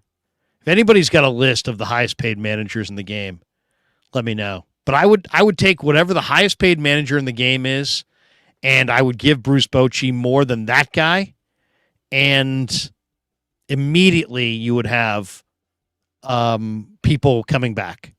They would come back regardless if the team was going to win or not. But the Giants need a new face because the Giants need to attract free agents. And that's why they badly need that new face. Jamela 13 says, "Hey, Krapler, I didn't like the direction of the team. Kneel on this tat hand." God. Here we go. Damon, you got to jump, right? You're going to the game. What time are you jetting? Who you going with? You going with your wife and Jack and the kids? No, I'm going with a buddy of mine who's invited me, got some great tickets, and he's like, "Hey, I'm coming into town on Friday, and so I'm going to go and hang out." And man, what a night to go to the ballpark. Just a random night. I mean, I was even telling Jillian, like, God, I committed to go to this, and he's already bought the ticket. I don't even know if I really even want to go. Like, sure, it's Giants, Dodgers, but now all of a sudden, and now you're excited. Now I'm excited. Let's go see something different. Giants baseball, Larry. Nothing. Dave Roberts, 6.5 mil. That's the highest paid guy in the game. Bruce, here's 10. Come on down. What? Don't tell me that the Giants are paying Ross Strip. They're paying Anthony DeSclafani $12.5. They can give Boch $10 million to put butts in the seats. The whole point, though, is no one's coming to watch a manager lean on a dugout railing. That's the truth, man. But really they have a good young. I mean, let's be honest about this. The Giants are not in a disaster situation, personnel wise. Hold on. Go ahead. Bochy's not coming back. I mean, that ship has sailed. The man's got some dignity attached to it, right? I mean, for money, and you made him the number one guy, highest paid guy by $4 million. What's the point of being paid all that money if you're not in charge of the decisions? And that is going back to your original question: should Farhan been let go of too? If this is Farhan's show, and really Gabe Kapler is being hung out to dry here a little bit because Kapler's not deciding the platoons or the starting lineup. He is merely a pawn in Mongo's game of life, and Mongo is Farhan, then does it even matter who the manager is? If this is Farhan's operation and we are comfortable going with an opener 4 days in a row because we have 2 starters on our major league roster, if that's what we're looking at, and it doesn't matter who the manager, then you might as well have kept Kapler. You need players. Go get me Shohei Ohtani and throw a fucking rock into the stadium tonight, and whoever it hits, they're the manager. Get me Shohei Ohtani. How great would Shohei Ohtani be? Come on. How great. Putting balls You'd be banging them off the Visa building across from a Covey Cove, for goodness sakes. All right, I got to go. Great to see you, man. Larry. Good to see you. Hey, maybe we'll talk to you Sunday in the post game, and of course Monday morning on the Palmetto Superfoods acai extravaganza 49er wake up. You and I, and I've gotten lots of great response for that show. Maybe we'll get a I don't know. Maybe should we go 49er wake up and then 90 minutes into it, get a big time Giants guest? I could do that. Why the hell not? But here's the thing too. I'm going to rock with you till about 11, and then I'm going to postpone my own show because I'm going to be going to Warriors Media Day on Monday as well. I was thinking about going to that as well. What time's that? I don't even know. I got to double check with everything first. I would again. I was talking to Ray Ritter about that. We're gonna do more Warriors on the channel this year. Great to see you, brother. Good talking to you. Enjoy the game. I will. Look, enjoy the game. Enjoy the game more. Good to see you. Come on, you people here in the Bay Area, you're so stupid to pay these prices. Enjoy the game more. The game. That was Jeff Kent. Look it up, kids. Yeah, seriously. Broadway is dark tonight. You want to go through all the major ones right now? All right. Good to see you, Larry. Later, man. The great Damon Bruce stopping by on this memorable Friday impromptu live stream that had as many as 700 people in the room. We have 600 plus in the room right now. I've put a link out to Ned Coletti. He is driving, and he said he could join us. I'm not sure if he'll be able to, but I sent him a link. And so if he joins us, it will have to be by cell phone as he's driving, I think, either through the desert or Southern California. But we could have Ned here momentarily talking a little bit about this. Let me hit a couple more chats. This is kind of an interesting one. Kevin the Elder God says, Cole Kuiper put some faces to a tweet. Stephen Vogt would be an interesting name. I love Stephen Vogt as an idea. I absolutely do. I think Stephen Vogt is smart. He's positive. He's fun. He's funny. He's likable. He's genuine. He's several things that Gabe Kapler could never dream of being. And I suggested Stephen Vogt as a name. Excuse me. Probably, a year ago, 2 years ago? I said Stephen Vogt would be perfect. So I like that name. FBS says the fans would come back for Bochy. I kind of agree. Now, somebody says Boch has got a 3-year deal. Here we got this one from Skywalker Destroyer 52. I like that handle. He says Bochy signed for 3 years, though. Would they let him out of it? Probably not after the year they've had. Who would be your guy? Who would be your manager if the Giants came to you and said, what would be awesome tonight is if when you came into the ballpark, if they handed you a card that you could hand to the ushers with your vote for next year's manager. How cool would that be? Hey, you go to a Giants-Dodger game Friday, Saturday, and Sunday, and you let the fans vote. Everybody who walks through the turnstile gets a vote. And just to see what the people who actually go through the turnstiles, who are actually Giants fans, and there'll be a lot of Dodger fans, there'll be a lot of Dodger fans saying, bring Kapler back. Those are Dodger fans. But seriously, if they handed you a card and you went to a Giants game this weekend, and on the card it said, you can vote for who you want to be the manager of the Giants in the future, who would you vote for? Who would get your vote? Nick J, by the way, says Kai Correa is managing the final 3 games. Good for him. The way Kapler kind of bullied him around and physically, manhandled him a couple times in public. Yeah, I mean, why not? Give that guy a shot. I like Kai Correa. I think Kai Correa is a good man. He's not going to be the future manager, but I think he would be I like him. I think he's a good baseball person. That would be interesting. Kevin F says, I believe in Stephen Vogt. True Blue for Eva. We believe in Stephen Vogt. Look at this one. S says, Larry Damon, Kapler tanned his nuts. Google it. Thank God he's gone. Oh, man.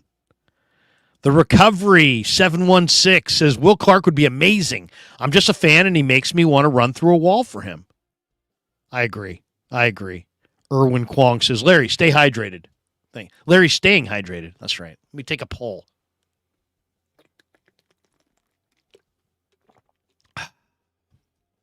There we go. Yeah, Will Clark would inspire confidence and tie you back to a great era. Posey as the president, Will as the manager. I still think I'd go for a Ned Colletti. Give me an experienced executive that knows how to sign free agents, and let Farhan be in the back behind the scenes as a think tank guy. MF says, Larry, it's cool you get Ned on. He doesn't ask for a ton of attention, but he's a huge reason for the Dodgers' success. Ned Colletti drafted Clayton Kershaw. He drafted Bellinger. He drafted almost all of their core. He made a lot of the moves that have been the reason the Dodgers were on top. He drafted a lot of their best guys.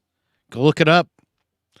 We got this one, Skywalker, Destroyer 52, Matt Williams, Ron Wotus, or Jeff Kent. Jeff Kent doesn't even like baseball. Patrick Sheehan says Deion Sanders, LOL. Could you imagine? Deion coaches, he's the coach for Colorado football, and he's the manager of the San Francisco Giants. 2 sports at one time. This is an interesting name, Rich Aurelia. Does Richie want to do it? Richie's smart. Richie's tough. Richie's a good baseball man. Richie's respectable. I love Rich Aurelia. And there were times where Rich Aurelia didn't love me, and I still loved him.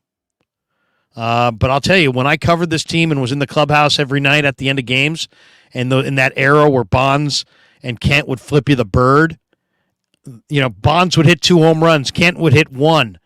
The Giants would win 4-3. Writers would go into the clubhouse looking for a quote. Bonds, no. Kent, no. Who would stand up at his locker and be that stand-up guy who would give the writers what they needed, give the talk show hosts what they needed? Richie. There was a while there where Dusty and Richie were like the faces of the team because the guys who were really producing, Bonds and Kent, were kind of AWOL in the postgame. Ryan says Barry Bonds as manager. Barry's a baseball genius. Would he want to do it? Would he get bored of it? Bruce says bring Mad Bum back as the manager.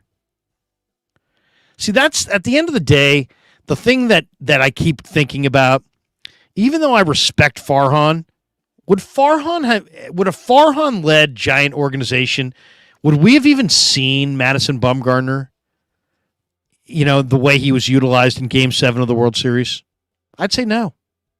I'd say there's no chance that they would have allowed Bumgarner on 2 days rest to come out of the pen and was it the 5th or whatever and go the distance? Or was it the 3rd or something like that? He basically went 6, didn't he?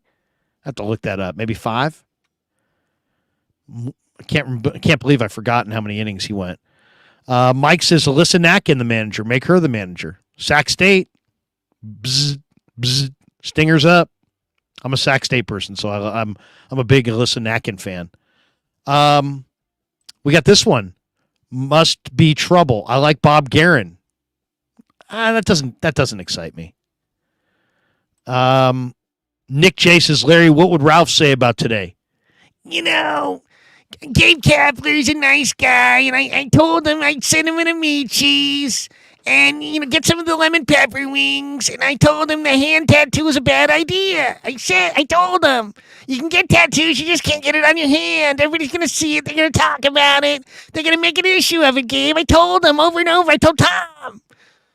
Oh, there you go. There's my Ralph. I can only do so much Ralph before I have to get another pull of water. Between my Ralph impersonation and my bulky, I got to have water nearby. Otherwise, it just doesn't work for me. Mike S. says Eric Burns. Eric Burns. I mean, smart, tough, tons of energy. I love the way he played the game. I love Eric Burns. I love the way he played. Burnsy was one of my very, very favorite guys. I would love to have Burns on my, I don't know if I want him as the manager, but I would definitely hire him on my staff. Definitely. Definitely. The more I think about it, the more I like it. I love Eric Burns. Larry Wong says all Larrys are cool. Thank you. Thank you. Patrick Sheehan, this is a great day. Yes, it is. Yes, it is. Fish and Chips says soda completely gone, Larry. I'll mix in a soda every now and then, but yeah, trying to lean out, going with the water. Going with the water. We got this one, Yadi Molina. Danny Cochimilio was saying Yadi Molina. Yadi's a baseball genius. Why not? Why not? I like that. Yadi makes sense. Another one, Ryan DiNardo. Eric Burns is awesome. CB says Will Clark. We get this one from Jamie Alizaga. The best we can get is AJ Pollock. Yes. FPS. If anyone can do two sports, it would be Dion. Somebody said Bob Brenly, Ben Bamboo. It will not be Bob Brenly. This is a good name. Molon Laby, or Labe, says Mark DeRosa. I think Mark DeRosa would be a phenomenal candidate. MF. Larry and Brian Murphy should hire the next manager. That would be fun. I'll say this: we could not do we wouldn't do a bad job. Why? Because I've got passion. Murph's got passion. We both care a lot about Giants baseball. We really do. We're not switching. It's like it's not like I'm a Giants guy and now I'm no longer a Giants guy. I was totally disenchanted with the direction under Gabe and the fact that Gabe was the face of the franchise to the point where I didn't go to a single game this year. I did not go to Oracle all year. I went to spring training and I just saw Kapler up close and I'm like, ugh, God, this little man is just so threatened, so worried, so worried about a takeover. Guy was like King Herod. He was like looking for an uprising, trying to stomp out every uprising. Go check your biblical history on that one. I couldn't rock with Kapler. All right, now Ned's chiming in here. He says, "Can we just do microphone?" Yeah, absolutely. Audio only. We'll get Ned's thoughts on this.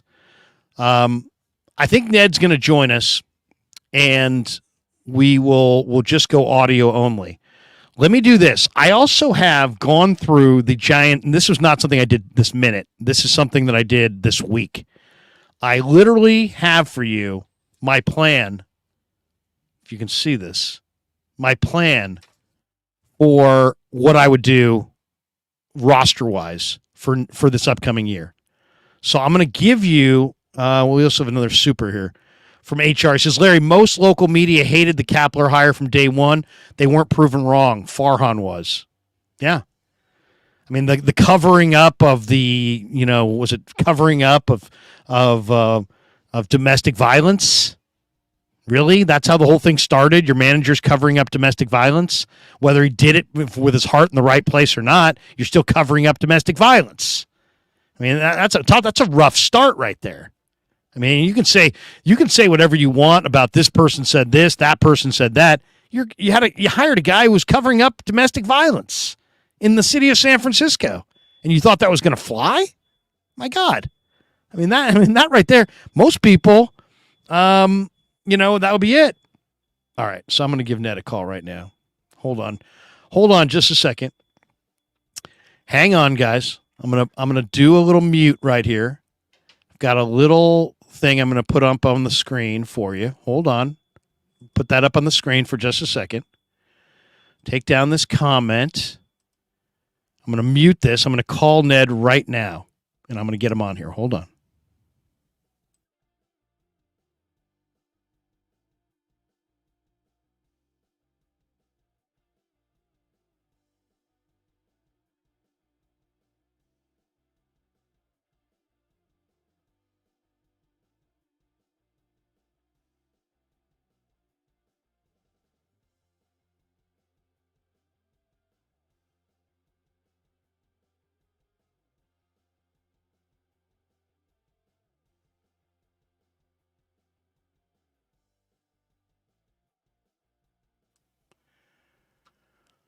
All right, guys, I am back. Let me move this off. We have on the line with us Ned Coletti. Ned, the Giants made a big move today. They decided to move on from Gabe Kapler. Without me leading you in any direction, give me your assessment of the happenings and the announcement. Well, I'm sure it's not an easy day for the Giants or for Farhan. Obviously, it's there's somebody he's known for a while and somebody I'm sure he respects deeply.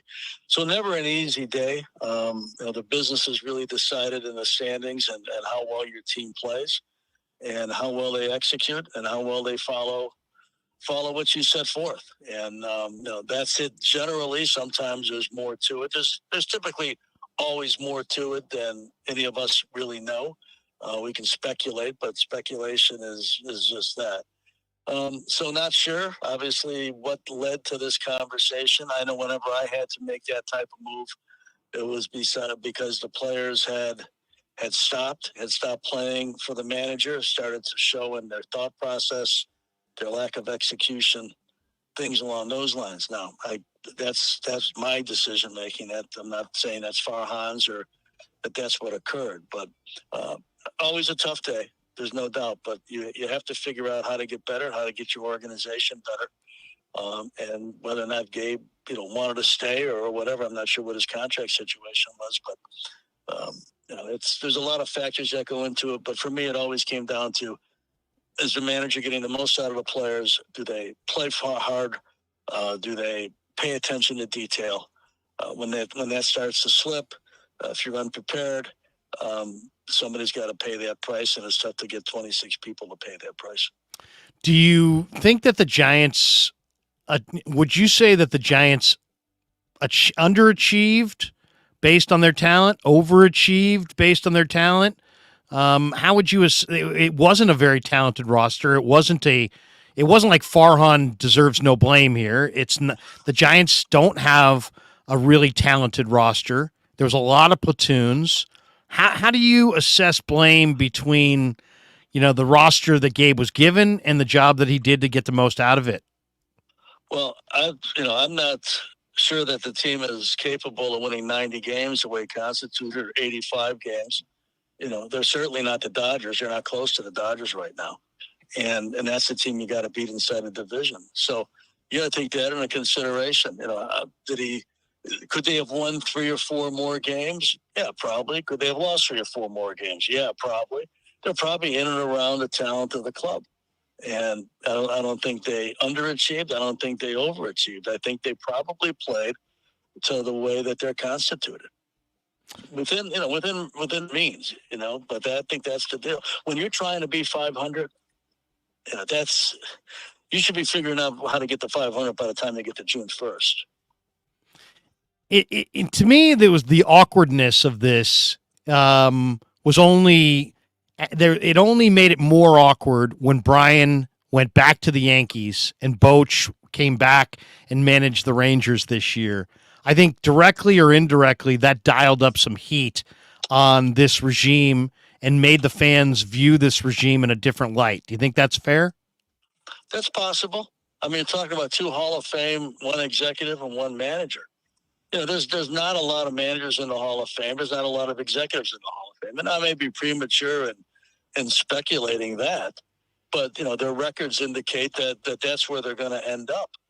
And, I guess whenever you move people out, and I hadn't really thought about your question before, as you move people out that have had great success, that are not ready to shut it down, maybe needed a break, maybe needed to take a year or two and refresh a little bit. You know, you're first off, you're kind of held to that accountability. Who came before you? And then when whatever decisions are made and those people leave for other organizations, you know, that kind of puts the heat on you a little bit. But again, you know, when they win 107 games or whatever that figure was a couple of years ago, nobody thought about saves then or boats then. But as you struggle to be in and around 500 and people are leaving your organization, and saves will have an impact on the Yankees. Boats has already had an impact on Texas. You know, people ask the question, why'd they leave? Exactly. I think, and then it also makes you wonder: were they mistreated on the way out, considering what they had accomplished?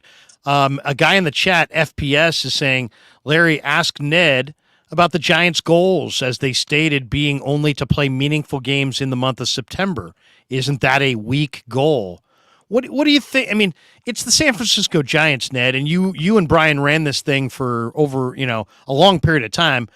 What was the goal? What was the stated goal from the top? Was it who set the goal? Was it Brian? Was it you? Was it the owners? And what should the goal be for a franchise like the San Francisco Giants that has unbelievable wealth? We're talking about the sixth highest revenue team in the sport. Well, starting in 1997, when Brian became the GM and I became the assistant GM, the goal was to play as deep as you could play, to play in October. That was the first goal. And then to play as deep into October as you possibly could. It's the big leagues. It's not the try-hard league. It's not, it's you're expected to produce to the highest magnitude, not try to get halfway there or three-quarters of the way there. You know, if it was a very, very young team with a lot of high-end prospects that were getting their feet wet and struggling along the way, but you knew that they were going to, through the struggle, get better, which is a lot of times what prospects, really top high-end prospects, end up doing. Then okay, then you kind of live with, okay, let's see how long it goes before we get eliminated.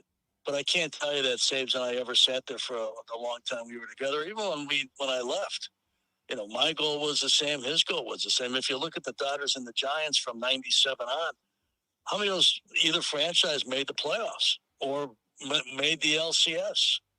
You know, I mean, it was dominant, and that was the mindset. The mindset didn't change. It's why we went to work, why we did what we did. I think if we after 97, 98, if the goal was to be good and to be entertaining, but hey, if you win, you win. If you lose, you lose. I think we both would have left. Interesting. Very interesting. Nick J in the chat says, Larry, could you ask Ned, knowing the current state of the Giants, if they reached out, would he entertain a role with the team hypothetically? Where are you in your career? I don't want to go there. You know, I have great respect for the organization. Was just there, a month ago for Mike Murphy's Hall of Fame induction. It's, I loved it. I love the people there and the coaching staffs that, we worked with and the players. It's great to see everybody. It's my home is Chicago. Okay. And I don't live in Chicago. I lived in Chicago for almost 30 years.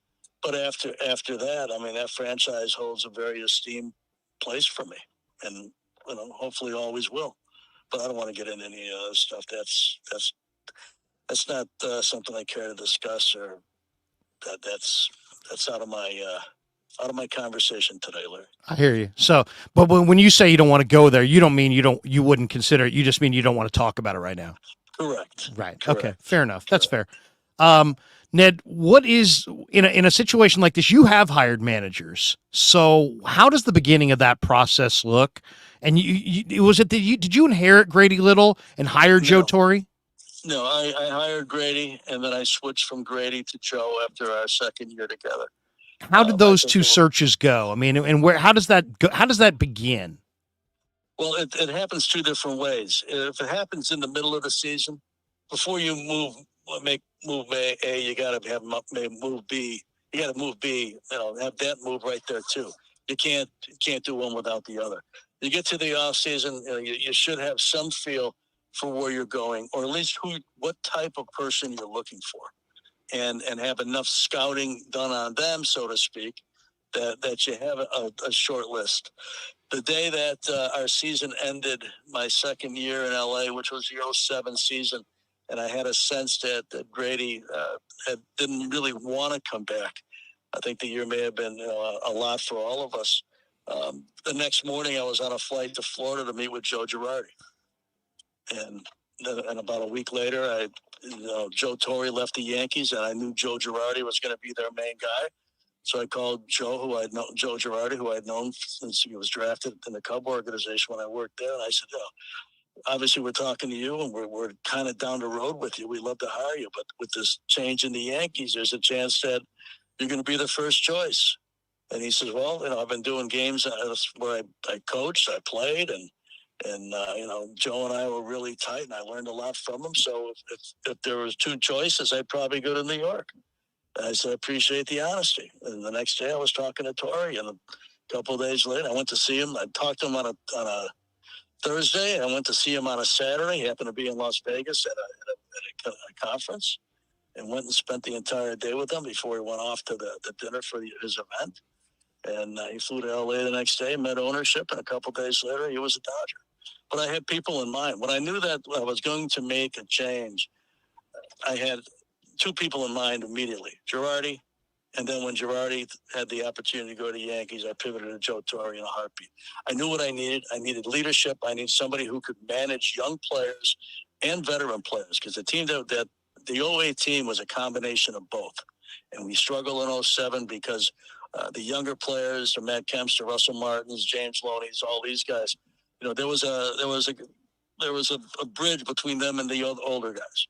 And we needed to be able to traverse that bridge. I needed somebody who had leadership, who people would respect, who would hold people accountable, and at the same time get the younger players to play up to their potential. It's still a teaching game. Just because you show up at the big leagues doesn't mean you're completely educated in the game. Players, the best players I know, learn after 25 years. They're still learning something. Greg Maddux learned till his last pitch. Guys like that, Tony Gwynn, same thing. So, it was a teaching gig. It was also let's get this thing to be as good as it can be, whether it's a 23-year-old, a 33-year-old, or somebody in between. So I had a very narrow list, and I also had a iconic brand that I knew there'd be people interested in. So that's where I started, and within a couple of days, within maybe 7 to 10 days, we were where we needed to be. Was Major League managerial experience a prerequisite in your mind? It was for that team. It was, it's the Los Angeles Dodgers, not that the Giants or anything less. Sure. It's you're talking about, again, I always felt it was tough to experiment in the big leagues. Whether it's a player, whether it's a coach, whether it's a manager, you might have a couple players that are young and are going to have to figure it out on the fly with great leadership around them, and you may have a young coach or two that you need the same. But this isn't a little town, a little team out in the prairie someplace. This is one of the iconic franchises. So, you got to have somebody who's up to that standard and understands it, understands what it means. The definition of a Giant is different than the definition of any other organization anywhere.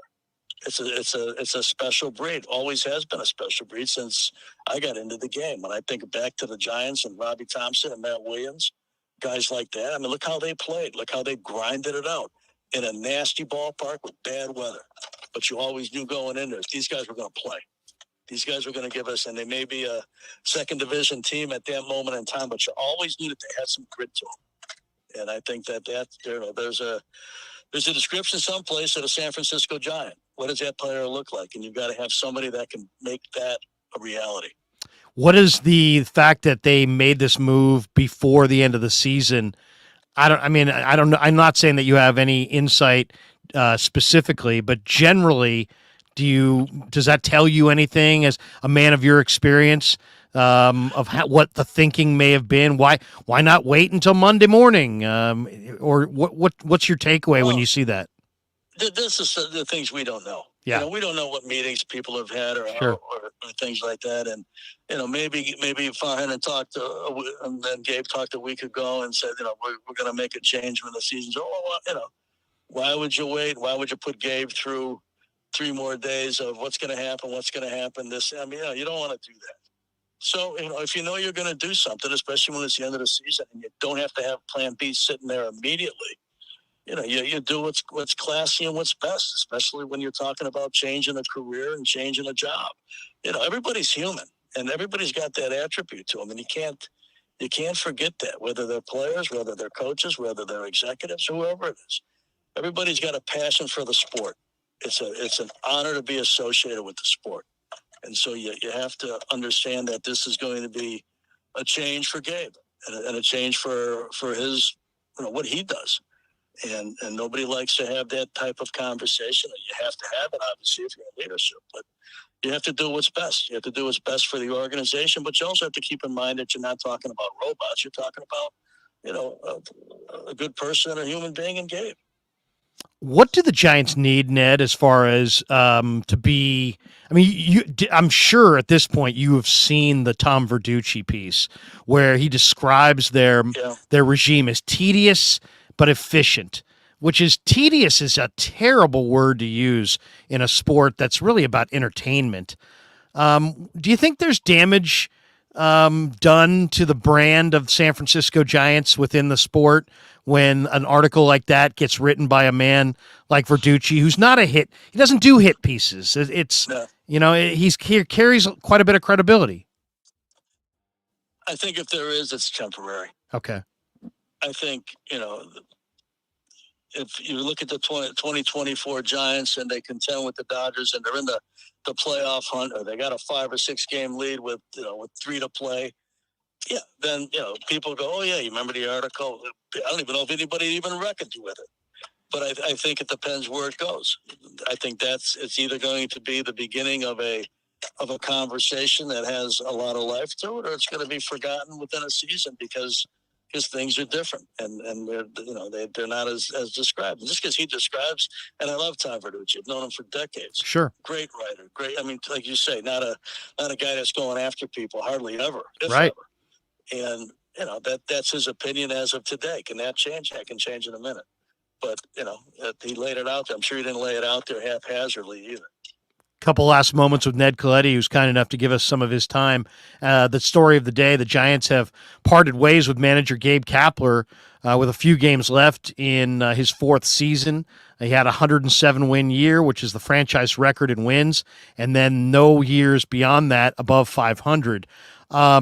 Ned, do you think the Giants have made this move knowing who their next manager is, or can you make a move like this and feel good about it without maybe even knowing who the next guy is going to be? Well, I think you either know who it is or you got a short list. Okay. You're going to run through, you're probably going to run through also, a lot of people, which also gives you the experience to listen and learn from other people. I know some people that have interviewed 9 or 10 different candidates, just to learn, just to get a better feel for it. But, I would guess that they have a pretty good idea of who's going to be available, or who they think meets what they're trying to accomplish. I think you've at least got the outline of it. You may not have the specific of the person there, but you've got a feel for it. But again, I'm doing this, from my cell phone, not from an office. No, I hear you, and we do appreciate you jumping in. I'm very fond of Ron Wotus, and I know you know Ronnie well. Yeah. And you guys, there's a lot of bread's been broken there through the years. What can you tell us about Ron? And I mean, he was a very successful minor league manager. I felt like Brian could have gone to him instead of Bochy when he went to Bochy, but he opted for Bruce. Obviously, 3 titles later, nobody would question that. But what do you think of Ron's resume for a position like this at this point in time? Well, just from the outside, and you're talking about one of my dear friends, I have so much respect for him, and I think he would be an outstanding manager in the right situation. It's got to be a right situation for the other, for the manager as well, not just, hey, I'll take a job, any job. I don't know where that comes out. But he's very well schooled. He went through, he learned, he's always learning. He was a type of player that had to pay attention to detail to even play in the big leagues. Okay. So he's not somebody that takes anything for granted. He is attention to detail guy that worked for Dusty, worked for Felipe, worked for Boch, worked for Cap. So, he's watched some of the best in the business do this. He's was an integral part of championship type seasons and really ultra competitive teams that never made it to the Fall Classic. So he's got all that experience. And if you couple that with his approach, where again, like I'm going to go back to the thing I just opened this comment with, he's attention to detail. He knows what he needs to do to have make people successful and go from there. That's how he played. Look at his major league career. You're not talking about 2,000 games, 2,000 hits. Talking about an extra player that played here and there.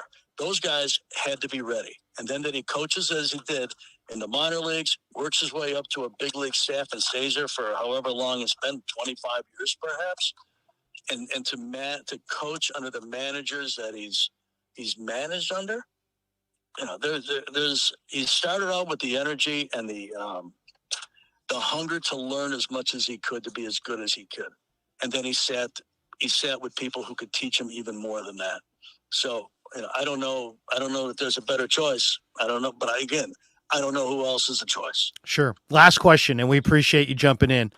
You are uniquely positioned to answer this question. And we've been friends for years. And one thing I love about talking to you on the air, whether it be on KMBR, 95.7 The Game, or on this YouTube channel, is you're candid, you're smart, and you've always been very fair-minded. But you also are one of the only guys in the last 30 years that could really speak to the Giants culture and the Dodgers culture. And right now, the Dodgers, if this were a fight, they would stop it. And the Dodgers have owning this division. The Giants are on the outside looking in. Give us your perspective on what the Dodgers do that the Giants don't do. What the Giants need to do first and foremost to start running on the Dodgers level.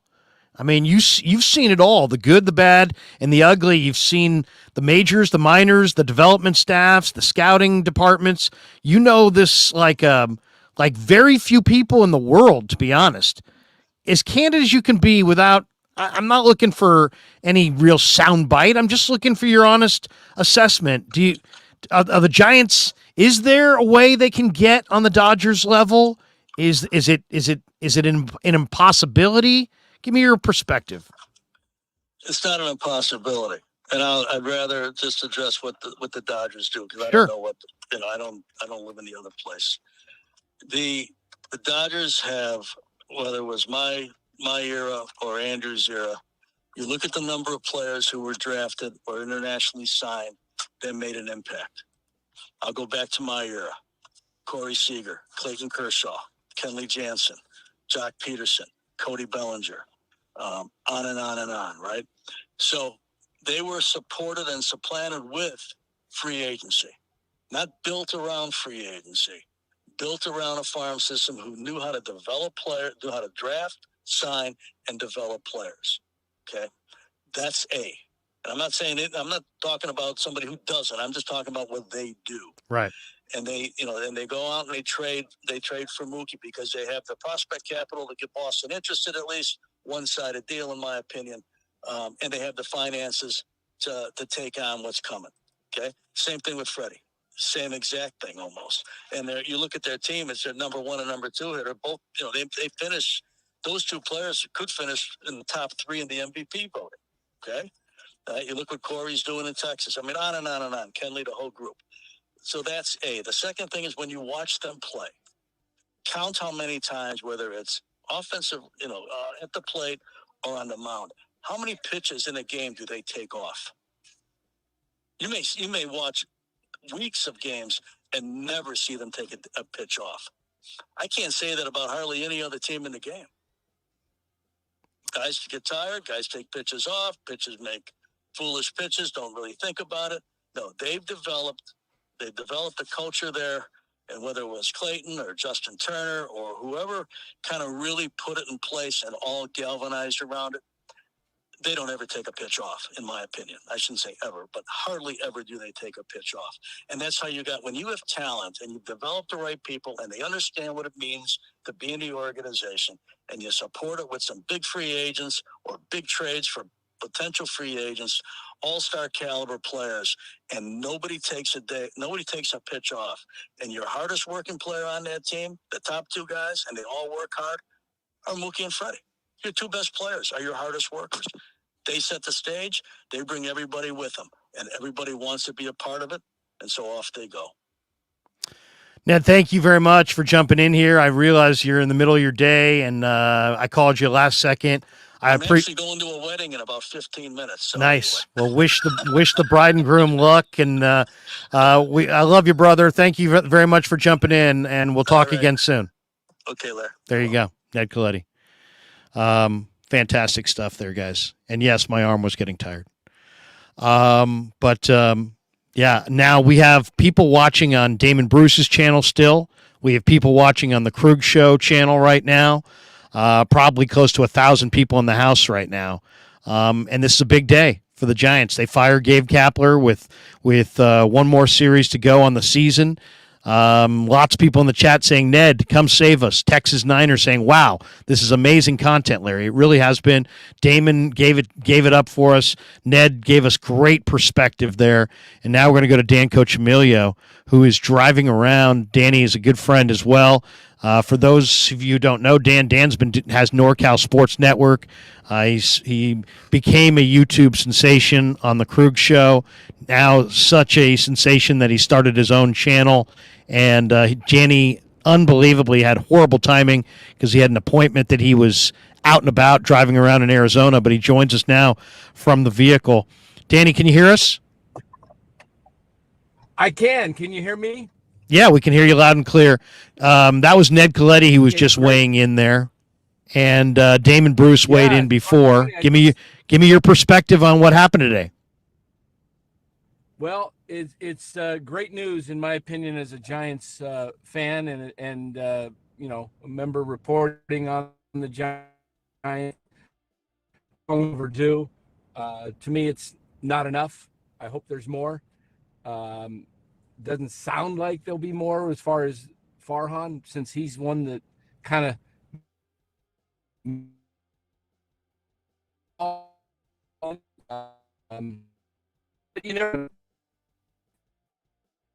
Now, Dan, you're kind of bleeding in and out. Is there a way you can pull over, or how far are you away from your studio? Oh, you're kind of bleeding in and out. We're only getting like every fourth or fifth word. I can see you all right, and you're a very handsome man, but we're not hearing you consistently. Okay, so Danny had to go. We had to go back. Hopefully, maybe Dan can reconnect. Maybe Dan can get to a better spot. Maybe Dan can get to his studio, and we can continue this dialogue. Guys, give me your perspective. I'm gonna do this. I'm going to put the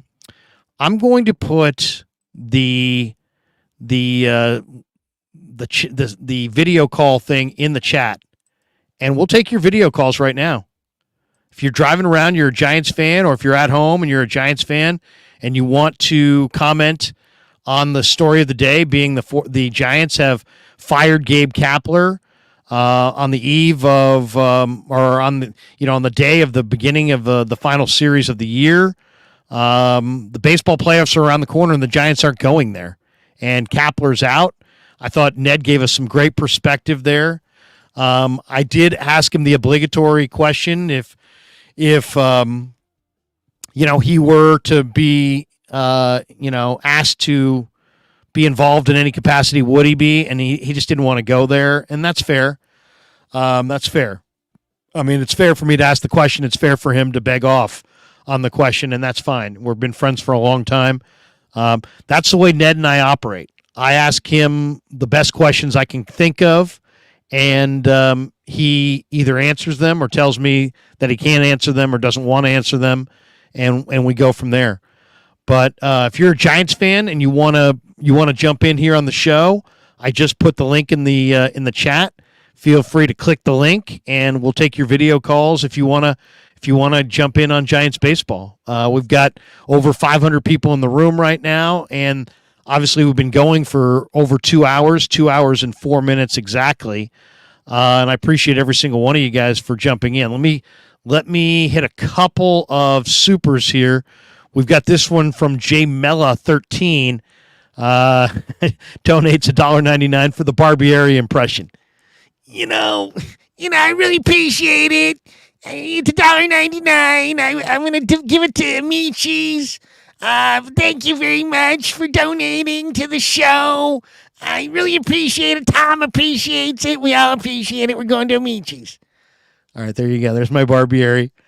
And I love Ralph. He's no longer with us, but I love him. HR says, Larry, most local media hated the Kapler hiring from day one. They weren't proven wrong. Farhan was. Yeah. A lot of people hated it. Steve Hamilton is in the green room, and he's got the Giants hat on, so I can assume that Steve's a Giants fan. Steve, how are you? Great, man. Coming to you from Columbia. Columbia. Nice. Well, Giants. At least you got your Giants hat in Columbia. Probably not a lot of Giants hats in Columbia. There's a lot of Dodger hats, unfortunately, but they don't know baseball. It's okay. Well, give us your perspective on the story of the day. Gabe Kapler's out as the Giant manager. It had to happen. We all know it had to happen. He wasn't a good manager. He never has been. He's mediocre at best. So we were mediocre at best as a team. Yeah. But I think this is kind of a bad look to do this right now. Unless something happened behind the scenes, it doesn't look good on management, in my opinion. Why so? Why do you? I mean, to me, there's got to be a story as to why they did it now. They were either fearful of something Gabe would say or do, or they didn't want to distract from Crawford's positive send off, or they just didn't. You know, we haven't seen the Giants in this ownership group ever do this. It's a new thing. I don't think that in my lifetime, I've never seen it happen. Mid season, the Giants haven't, all the way back to Roger Craig is when I started watching, so it's never happened. So it's a weird situation. My thought on it is that I think that it kind of makes the front office look a little bit disorganized. Like Farhan might be doing this as a panic move. Like you said, maybe it is because they're thinking, oh, Gabe's going to say something or he's going to do something crazy. Could be. But I think that he might be also trying to save his reputation in the next 3 games. But it's okay. How would he do that even? How would he do it? I don't think he can. Honestly, it's kind of done. Everybody sees after Webb called him out, sort of. And then Farhan called him out and John Brebbia. This is like 1 week. There's been 3 instances of his leadership being questioned. So I don't think he's going to get another managerial job. I don't think it's going to happen. That's my thought. But I don't think unless we get somebody really big, somebody really good as a manager, a baseball person. Who do you want? Larry Bear calls Steve Hamilton. He says, Steve, who do you want as the manager? And he says, you know what? We're taking our advice straight from Columbia. Good. Maybe not a good idea always. I'd love to have somebody like Donnie Baseball, Don Mattingly. I think he would work really well with the Giants. Plus, he has a little bit of an axe to grind with the Dodgers. So great hitter, one of the, great Yankee for sure. Makes you wonder if if Giants fans want to see more Dodger connections. Maybe not after the way this has gone. True. Steve, let me jump, but I appreciate you jumping in, man. And I really thought it was very cool that you jumped in from Columbia. And we do live streams all the time, and we'll do more on the Giants as the offseason news starts to percolate. And if you see us going live, jump in, man. We'd love to get your perspective. Definitely will. Thanks, Steve. Have a good one. The great Steve Hamilton from Columbia. On that note, we bring in Dan Coach Emilio from the desert. Danny, we tried to do the car thing with you, but it wasn't happening. Cut out. I just got back home into into the studio, and I just figured maybe you were going live on your own channel, but you missed this opportunity today. You had an appointment and you didn't get a chance to talk to your audience. Well, Eric and Los went on. They did. For a while, and I couldn't obviously be there, but this is such send me big their news. Send me their if they want to jump in here. Send me their emails and I'll send them a invite.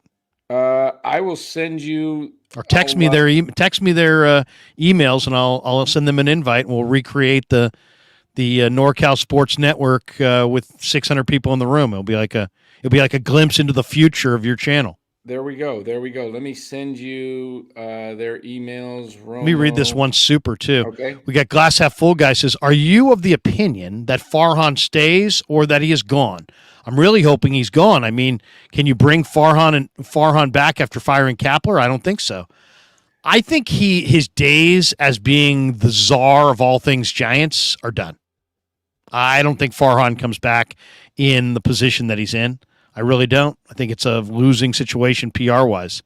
That all being said, I do think Farhan is the kind of think tank guy and that could exist behind the scenes.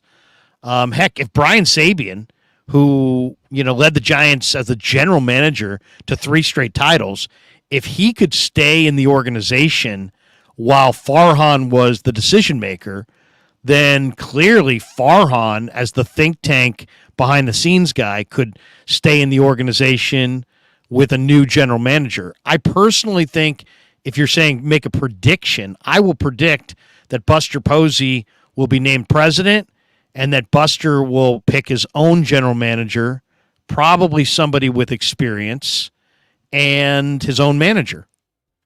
And that, I think the Giants, I think Buster would give them the PR, clean slate that they need. And yet he has no experience as an executive. So he needs an experienced executive, either under him or, with him to operate this thing. And I think they need an experienced manager. Go ahead, Danny. What's your perspective on that?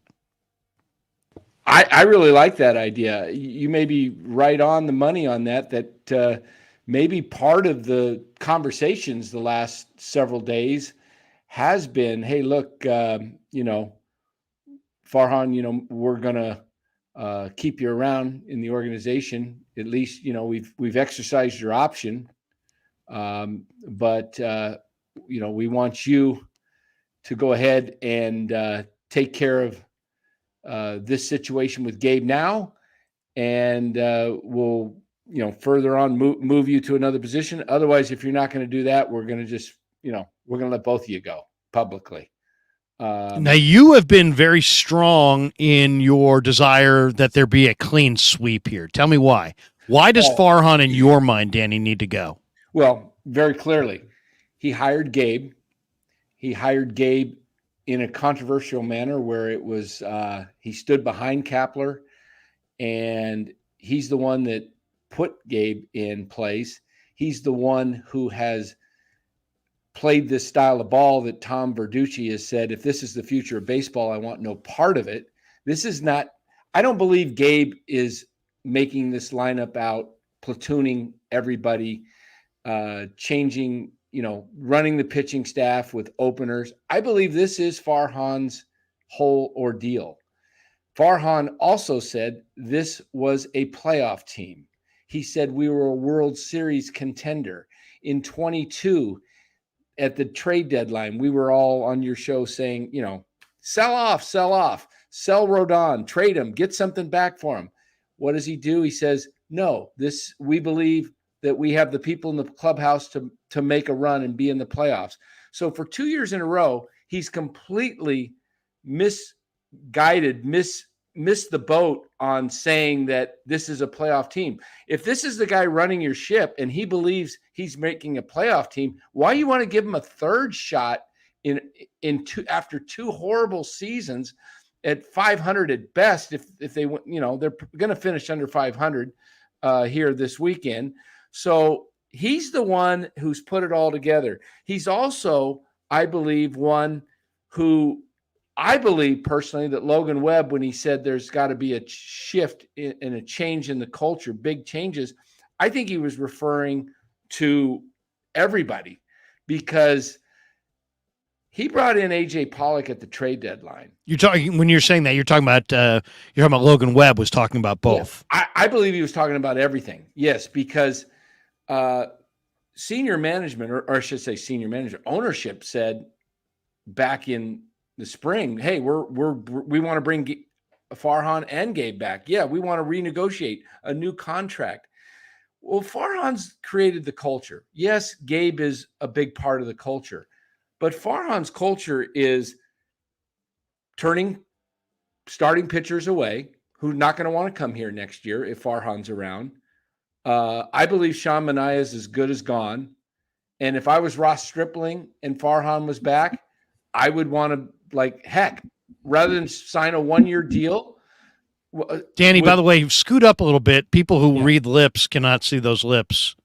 You know what? Maybe there we go. There we go. I think. Look at that. Oh, now there's a handsome. Hey. Look at that, man. Now we can see the dental. We can see the lips. Yeah. Now, if he swears, we can really see it.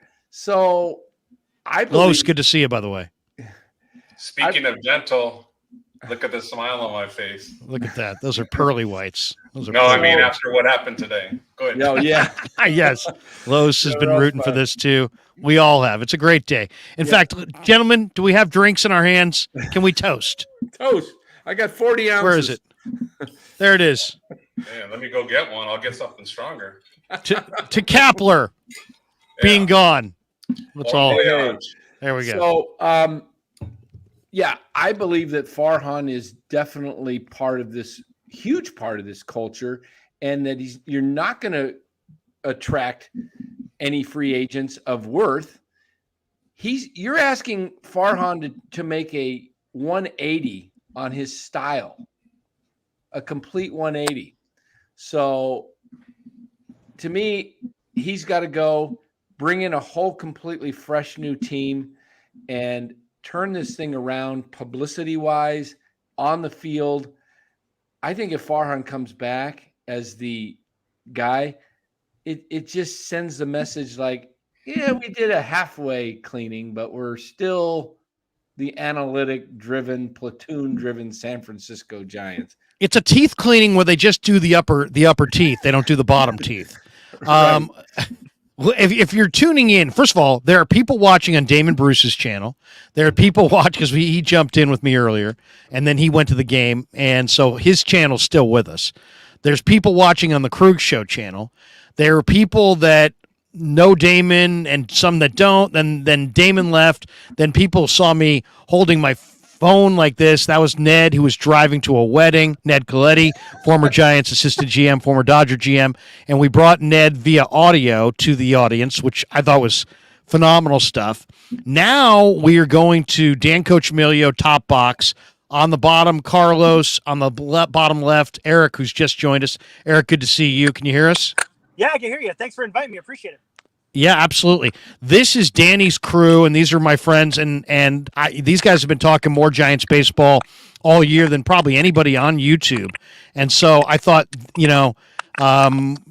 you three guys are three guys that I absolutely wanted to talk to today. That you guys have been talking this talk and throwing this around with real Giants fans after every Giants game all season long.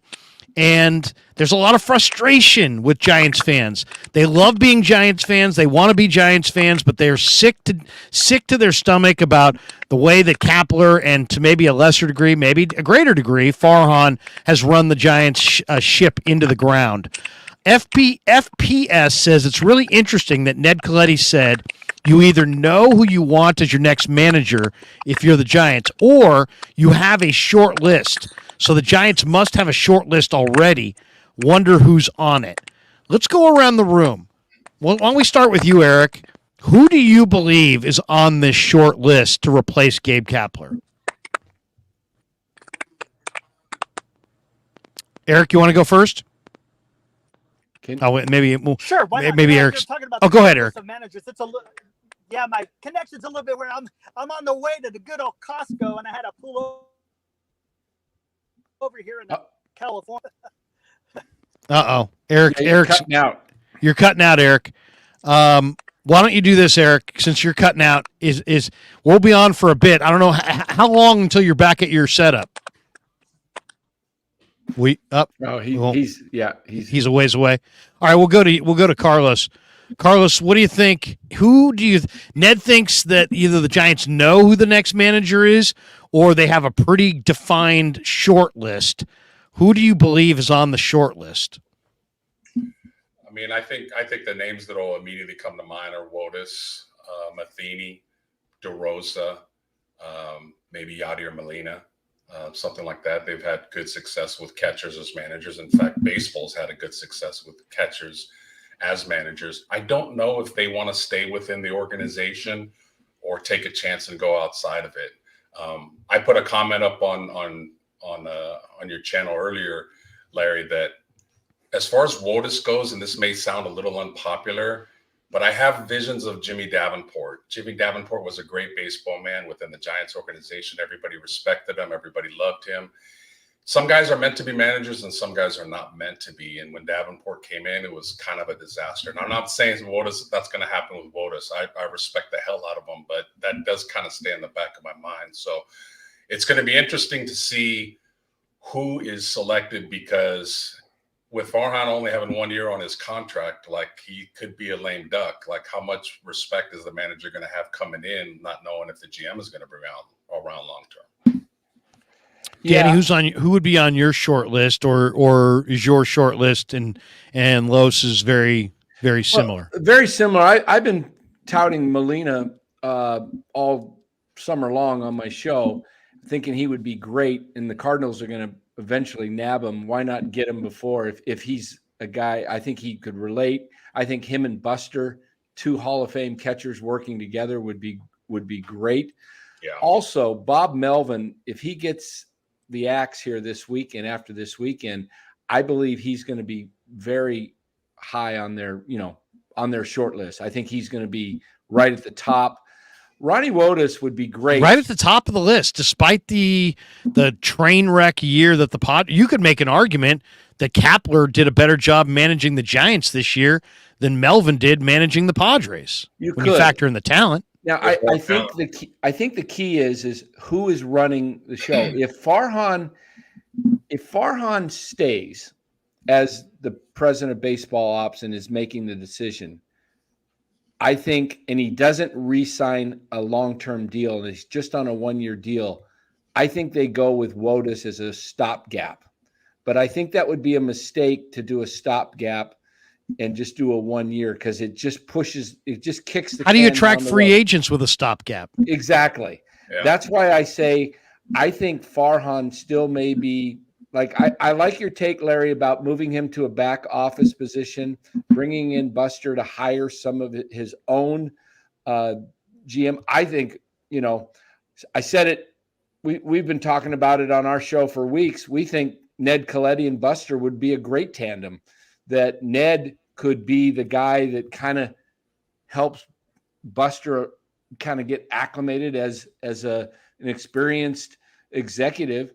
And he has that gravitas. He has that connection with the Giants and Dodgers. Who knows the Dodgers better than anybody that really ran it? I mean, Farhan came from the Dodgers, but he was really an assistant GM. He had the title as GM. Andy, why am I drawing a blank on the president of the Dodgers? Just drew a blank. Andrew Friedman. Yeah. I was going to say Andy McPhail.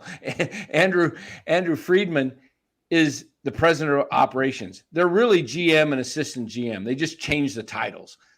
Farhan was nothing more than a Pete Petulia. Okay. So he moves from a Pete Petulia to a president or GM of the Giants. And I personally think Farhan's an excellent assistant. I just don't think – I think it's the Peter principle. He is not a guy that goes out and makes big deals. He's not a guy that – he seems a little bit on the more passive side. You look at the guys that make the deals quickly in free agency. they're go-getters and they make deals. They get them done. Farhan seems like a guy that analyzes things to death and waits, and then the market's already been set. You know, he could have had Kevin Gosman at 5 years and 110, and now we look at pitchers getting $40 million a year, the top pitchers, because Farhan waited and he let the market set. Now you can't get a top pitcher for anything less than $30 million a year. And, you know, Scherzer and DeGrom, they're getting, you know, $40 million a year, and you know, all these guys that are happening. So I just got to believe that the best manager for the job would be short list. I like Yadier, as I mentioned. I did hear Ned say, I don't like any experiments, guys that never had big league managerial experience, and not just big league managerial experience, but successful experience. Let's get somebody in here who has a successful track record. And Yachty doesn't have big league experience. He did manage in the World Baseball Classic, but he's also a Hall of Fame guy that knows the game. And Kalba says Farhan likes the stopgap idea, guys. It best positions them to get that silver medal in the Ohtani sweepstakes. Kalba, yeah, no, I'm seriously. The Giants have come up short an awful lot. This is kind of interesting from MF. Listen to this one. He says, Larry, I think Ned might provide great insight. I saw Ned sitting next to Larry Bear at the Mike Murphy ceremony. And I don't know if you caught me talking to Ned, but I did ask him the obligatory question. Could you see yourself in this situation with the Giants? And he said, I wouldn't want to go there. And then I just wanted to clarify with him, you're saying not that you wouldn't want to come here, is that you don't want to discuss it today. And he said, exactly. So what do you think of a Buster Coletti combo at the top of the regime? Ned has a lot of trust of the Giant ownership. Buster would be the new public face. I think that's a winning combo. I really think that's a winning combo. And I would trust, I mean, Ned hired Joe Torre as his manager. I mean, you know, before that, Grady Little, and Little was a good manager as well. But I think the Giants need a few things here. I think they need a new face publicly for the fans. A guy like Buster would be great. Mm-hmm. I think they need a new voice directly to the agent community, because that's how you get free agents, is being able to speak directly to the agents, and that's where Ned Coletti comes in. Right. I think they need a proven, steady PR combo. They need a positive PR guy. I mean, Ned Coletti, as great as Brian Sabian is as a GM, and he obviously is a borderline Hall of Fame GM, Ned Coletti is a far better communicator. Yeah. He's not gruff. The buck stops with him. You don't wonder anything. He knows he speaks the truth. He doesn't try to deal anybody any bogus lines. I just think that the Buster Ned combo makes a lot of sense, and I thought it was interesting that Ned begged off on that. I'm not trying to start anything or create, but Ned's the kind of guy that does not lie and won't tell me a lie. And so when he says, I don't want to talk about it, I think that makes me think there's something there. Read between the lines for sure. Because obviously nothing would be finalized, but if he doesn't want to talk about it, it makes me at least think that there is something there. And then when I'm thinking about it from a baseball perspective, based on what I know about the Giants ownership, what I know about Giants fans, and what I know about where the Giants are as a team, I think a Buster Posey, Ned Coletti combo at the top would instantaneously give the fans confidence, the passion, the agents confidence, the clubhouse confidence, and I could see Farhan remaining as some kind of lieutenant think tank guy behind the scenes in this regime. I think Ned could handle it. I think Buster could handle it. I think Farhan could handle it, and I think Farhan has value.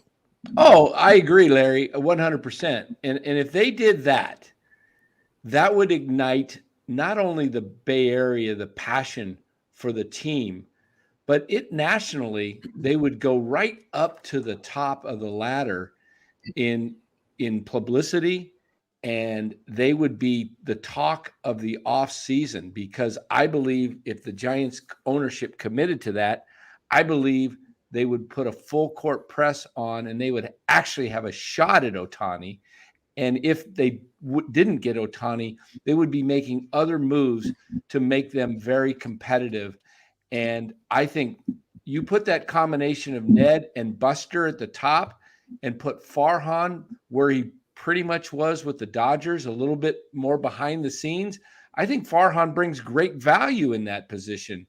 I just don't think he brings value as the head lead face of the franchise, because it's not his fault. It's just he doesn't have the people skills. Ned Colletti's not going to get pushed around by Scott Boras. Okay? Right. Not at all.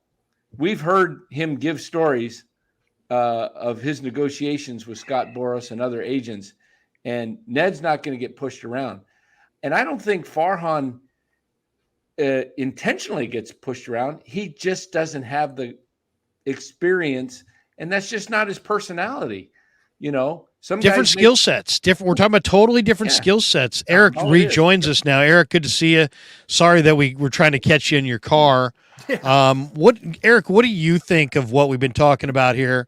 And for those watching on Damon Bruce's channel, I need to say, hey, once again, you're watching. Obviously, I'm Larry Kruger. That's Dan Coach Emilio. He's the host of NorCal Sports Network. Yeah, join and subscribe, please. Eric is one of Danny's guys, Los, one of Danny's guys. We're all friends. I've been on their channel many times this year, and nobody has talked more Giants baseball on YouTube after Giants baseball games than these three gentlemen. So it's fitting that they would join me on this platform today to talk about the Giants with 500 people in the room. Eric, what do you think of the idea of maybe Buster at the top of the masthead for the fans, Ned on the top of the masthead as the general manager to give the Giants credibility within the community of player agents? And I'm not sure who they would pick as a manager, but I like the idea of that duo atop the Giants. To me, it would give them instant credibility on two fronts. Eric, go ahead. Your thoughts? Yeah, I can't agree 100% more. And I even mentioned this earlier. Can you imagine the line of general manager positions? You had Brian Sabian, who came in what was it, 1997? Was that 7? Yeah, 1997, and his assistant GM was Ned Colletti. Ned Colletti learned how to be a Sabian. We're talking about lineage here. To make Ned Colletti the head of, or the president of baseball operations, and then take underneath his wing Buster Posey as GM. So now you could have Ned show Buster not about baseball stuff, but just how to be a GM. Take him under his wing, and now you got another line of the lineage to Buster Posey. You got three great Giant general managers, leadership of the organization, who has the best intentions for the organization. I think you can't. It's a win-win situation. You instantly turn the fan base around, because obviously they've been turned off. And I explained this earlier too in our show. We're not doing it to try to get clicks or anything like that. We're speaking passionately about this organization, and the only way that can be changed is by, unfortunately, seeing these people fail. But if you get in the head of whether it's a president of baseball operations and GM, I mean, you're immediately turning excitement into this organization.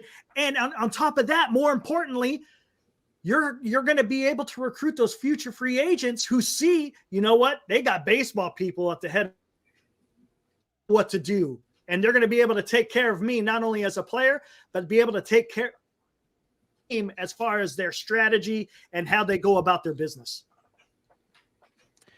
Let me read a couple supers here. I'm also welcoming in Marty Lurie, who's going to join us. He's doing an interview with Chris Townsend right now. Awesome. Jim Molay says, somebody can confirm, but I do not believe Buster Posey can be the manager and also be an owner of the team at the same time. That's probably true. I don't think he wants to manage. Yeah, I don't think so either. I mean, I really don't think so. We also have this one from Glass Half Full Guy. Do you guys think Buster wants to put in the time commitment that a leadership position would demand? I would endorse a Posey Coletti leadership team. That's a good question. You know, I mean, Ned is a tireless worker. If you're the president of an organization, you're going to be immersed. It's a great question. But that's why I think it's important that you do have I wouldn't feel, even though I love Buster, and we all know Buster's a baseball genius, I don't feel confident in Buster in either role totally alone. Mm-hmm. He's never managed. He's never been a general manager.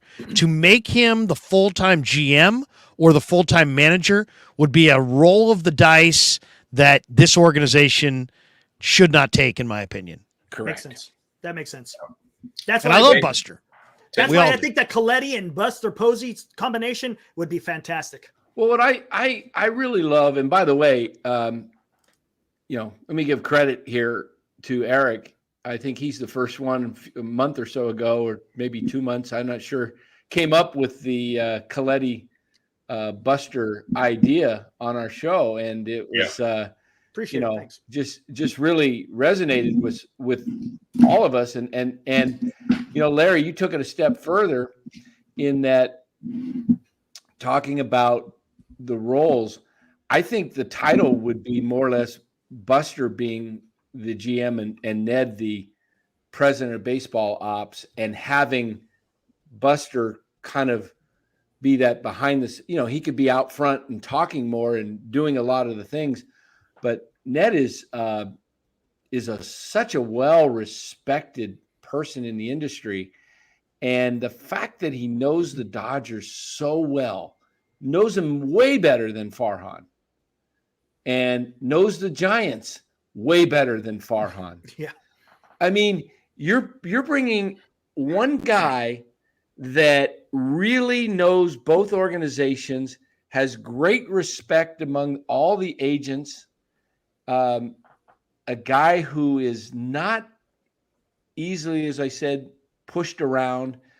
We saw the Giants kind of get pushed around with Aaron Judge, and we saw the flop, the handling of Carlos Correa. That doesn't happen under Ned Coletti. Neither of those things happen. I think what happens with Aaron Judge, with Ned Coletti, is, hey, you're either committing to us or we're cutting bait. We're not going to be drug along here till the last minute and then end up with Mitch Haniger as the booby prize. I think with Carlos Correa, there's no press conference announced with no medicals. None of that happens. We can't have this kind of a, amateur hour show going on with the most winningest franchise in Major League Baseball history. I'm talking about the San Francisco Giants. More wins than the LA Dodgers. More wins than the New York Yankees. Yes, less titles than the Yankees, but more lifetime wins over his history. This is a very, very iconic franchise that cannot screw this up. It's time that the Giants step up and go head-to-head with the Dodgers. And right now, they're not even the stepchild. I have to address this one, by the way. Julie Ann Bray says, whether or not Kapler was a good manager or not, I don't like this guy being me. She says, I don't need, and then she quotes me, I don't need Kapler. I have my own YouTube channel. She says, "Who gives a crap?" What? My point in saying that is just to say that everybody, almost everybody, tied to Giants media that you hear giving opinions, other than the four people you're currently staring at, has some connection to the Giants that where they can't necessarily just tell you honestly that they don't like the manager or general manager and not feel some pushback in real time. That was what I was saying. I don't think I'm special because I have a YouTube channel. Okay, Julianne Bray.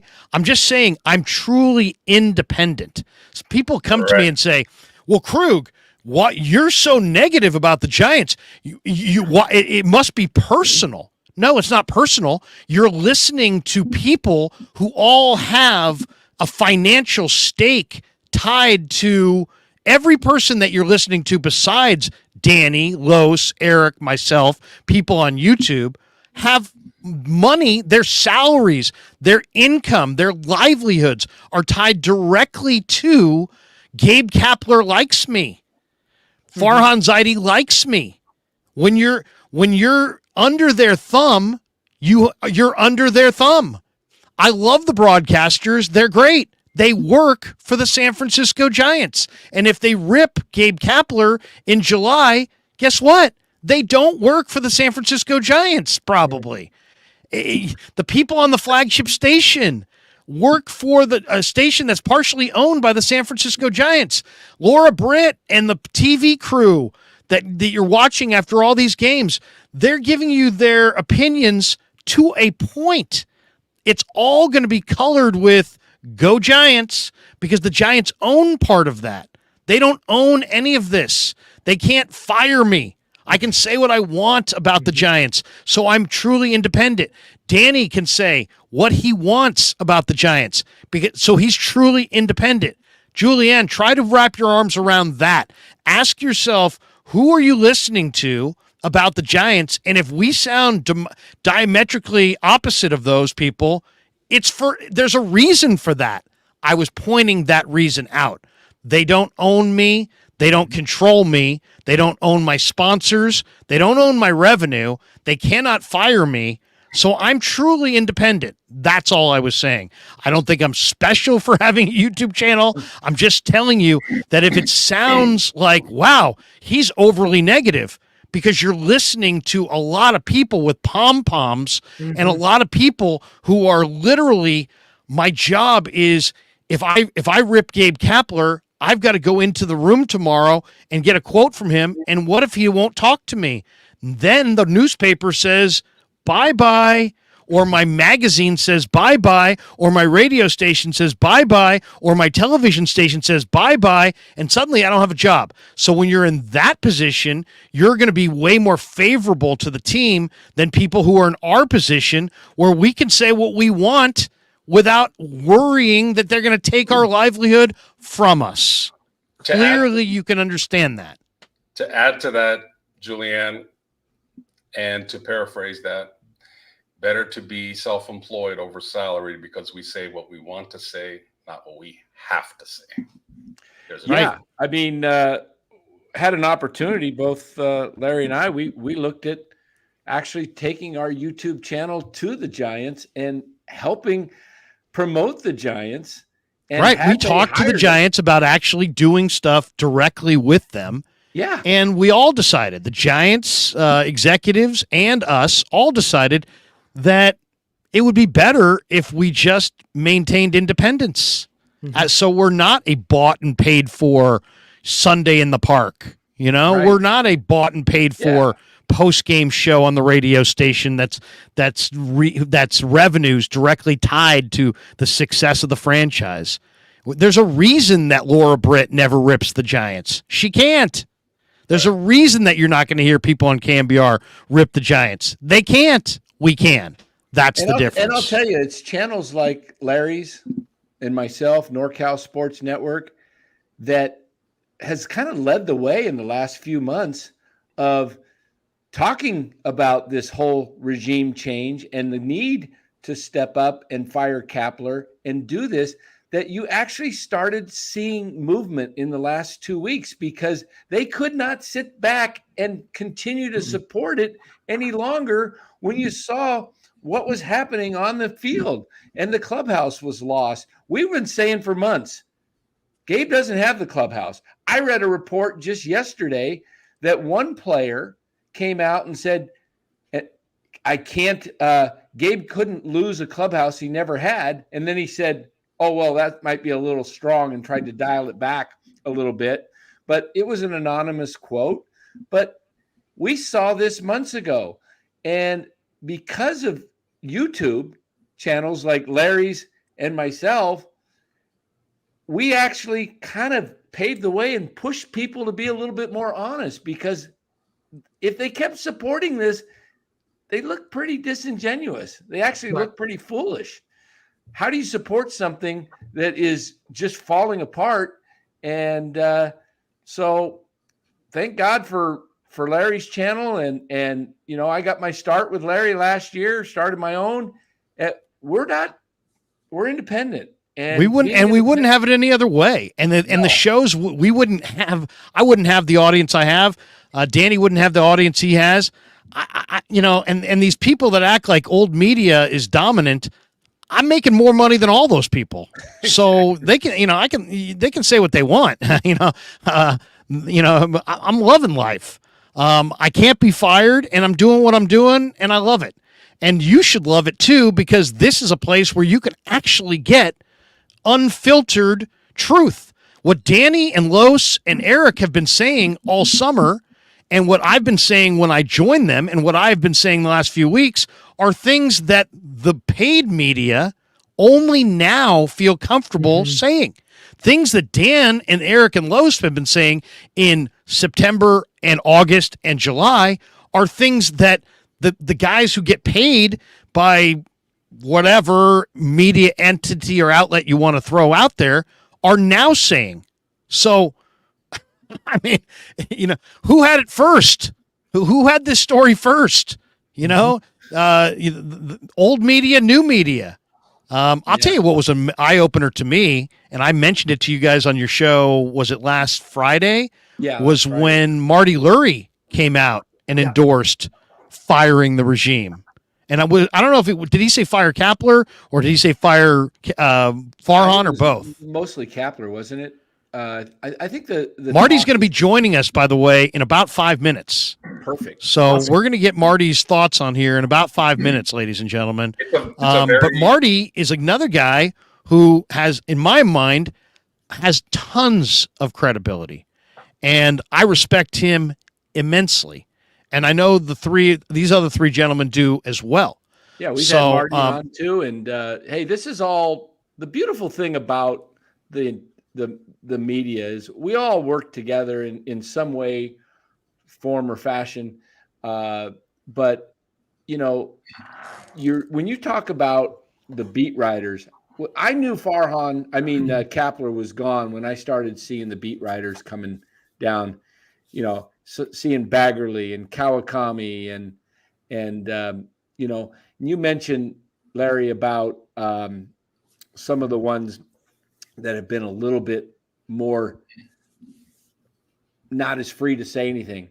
You know, we heard Baggerly, he works with The Athletic. We heard Kawakami with The Athletic. We've seen Bruce Jenkins with the Chronicle, Susan Slusser. But probably the most quietest on the Gabe front was Pavlovich, who has a lot of the insight, but he works directly for the Giants, NBC Sports Bay Area. So you're not going to get that. But I kind of had a feeling that this was going to happen. I expect it today? No. I expected it after Sunday's game. I really thought this was going to happen Sunday or Monday at the latest. I'm pleasantly surprised that it happened today, which gives me hope that there's other things in the pipeline, because that the fact that they put Farhan out in front of this tells me they're going to have him somewhere in the organization, but and a lot of people still think he's going to come back.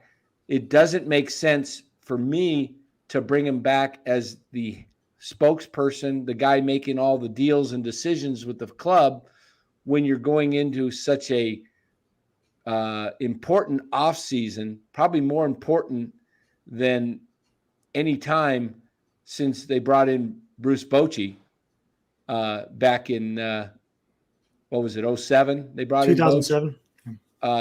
in this is now we're looking 16 years later, almost 17 going into 24 season. You can't mess this up. You can't bring a guy back to run the organization when you're talking about you got to make a complete roster change. You got to bring in everyday players. You're going to have to trade for some of those guys. You're going to have to try and get some free agents. There's not a great free agent class this year. There's Ohtani, and then there's Bellinger, and there's Reese Hoskins that come to my top of my mind. But you're not attracting not one of those with Farhan at the helm, because if Farhan fails next year, then he's gone. And then those players, they want stability. You're not going to attract a manager. You're not going to attract anybody with Farhan on a one-year deal. Here's another point with that, Dan, is what kind of leverage does Farhan come back with the organization if it only has 1 year? None. He has none. The ownership is probably going to put the locks on the bank. So do we know, Eric, not to interrupt, do we know he has 1 year? That supposedly that's what the report was. The Greg's they're going to come back for 1 more year, right? Somebody did ask him in the press conference about that 1 year today. Legit, yeah. What was the answer to that? He kind of skated around it. He basically, avoided the question. And this is what I was thinking, that I don't think it could be a 1 year. It can't be a 1 year deal. So either Farhan sticks around for a multi-year, or he's gone. Because if you come around, you know what he gets, Eric. He gets what you reap what you sow. Right. You gave Bochy 1 year of kind of lame duck status while you took over. Now you're going to be out of the power seat in lame duck status, doing some lesser role in somebody else's party. That's my guess. That'll be my guess on it. I think you're right on let's this, talk. Larry. Let's talk positively for a second, and let's flip this around and talk positively about where the Giants are on the positive side. Okay, because we know they need a new public face. We know they need a new general manager. We know they need a new field manager. Okay, so they really need quite a bit, but it's not like the cupboard is bare. I heard today that Joey Bart was sent down, so maybe he's trade bait. But just going around the diamond, I put together a little breakdown of the Giants as I see them right now. And tell me what you guys think of this. If we go around the diamond, behind the plate, they have Patrick Bailey. Right now, they still own the rights to Joey Bart, and they've got Blake Sable. And they've got some good young catchers in the farm system beneath those guys. But that's just, 40-man roster, what they'll have next year. That's not bad. It's not bad. Third base, if you wanted to bring it back, you could have Casey Schmidt, J.D. Davis, and David Villar. That's where they're sitting at third. Not bad. At shortstop, you got Marco Luciano, Tyler Fitzgerald, Averson Arteaga coming up behind them. That's not bad. Arteaga is the real deal defensively. Luciano looks like maybe the most exciting young bat in the organization. Fitzgerald is probably kind of a bench piece. They can play infield, outfield, but he plays a little shortstop. At second, you've got Tyro Estrada and Brett Wisely. At first, you have Flores and Lamont Wade. I personally think that I would really make a big play for either Reese Hoskins, who went to Jesuit High School in Sacramento, went to Sac State, Stingers up. If you don't want to go with Hoskins coming off the ACL, you could make a bigger play for Cody Bellinger. Put him at first base if you wanted. So you have some options there. Wade had a really nice offensive year. Very much surprised me, by the way. I thought Wade was not going to bounce back. He did. Okay, so that's what you got around the diamond in the infield. In the outfield, Conforto is probably going to opt out. Who knows, but he may or may not. You got Elliot Ramos. You still got Yaz if you want Yaz. You got Vaughn Brown coming up. That's in right. In center, you got Luis Matos. You still got Austin Slater. I personally would go after a Harrison Bader He's not a great player, but I think he's a hustler. He's a culture player that I think would be good. In left field, I don't know what you're going to have, but you got Wade Meckler, who's got a little bit of batting average. You got young, athletic Grant McCray coming through the system, who's probably almost ready. Jairo Palmeras. You still got Jock. So that's what you're looking at position player-wise. Have I missed anybody of significance that could potentially help in 24? Ramos. No, you said I threw Ramos in Ramos. right. Did you throw? Yeah. Yeah, you had Ramos. I threw Ramos in right field. I mean, I've personally on our show advocated for the Giants to zag while the rest of baseball zig. Let's pause on this for a second because we want to welcome in Marty Lurie-Los.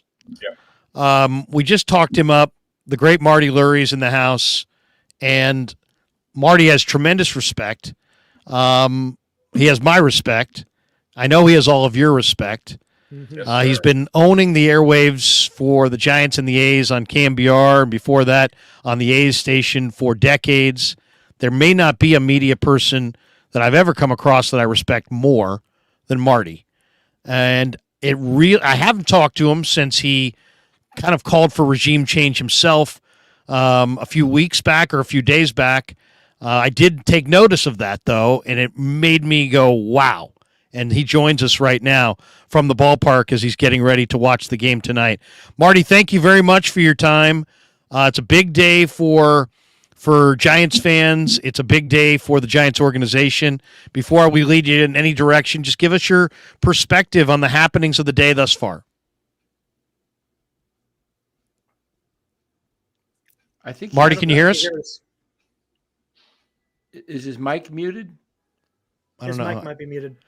Marty, your mic might be muted. Can he? I don't know if he can hear.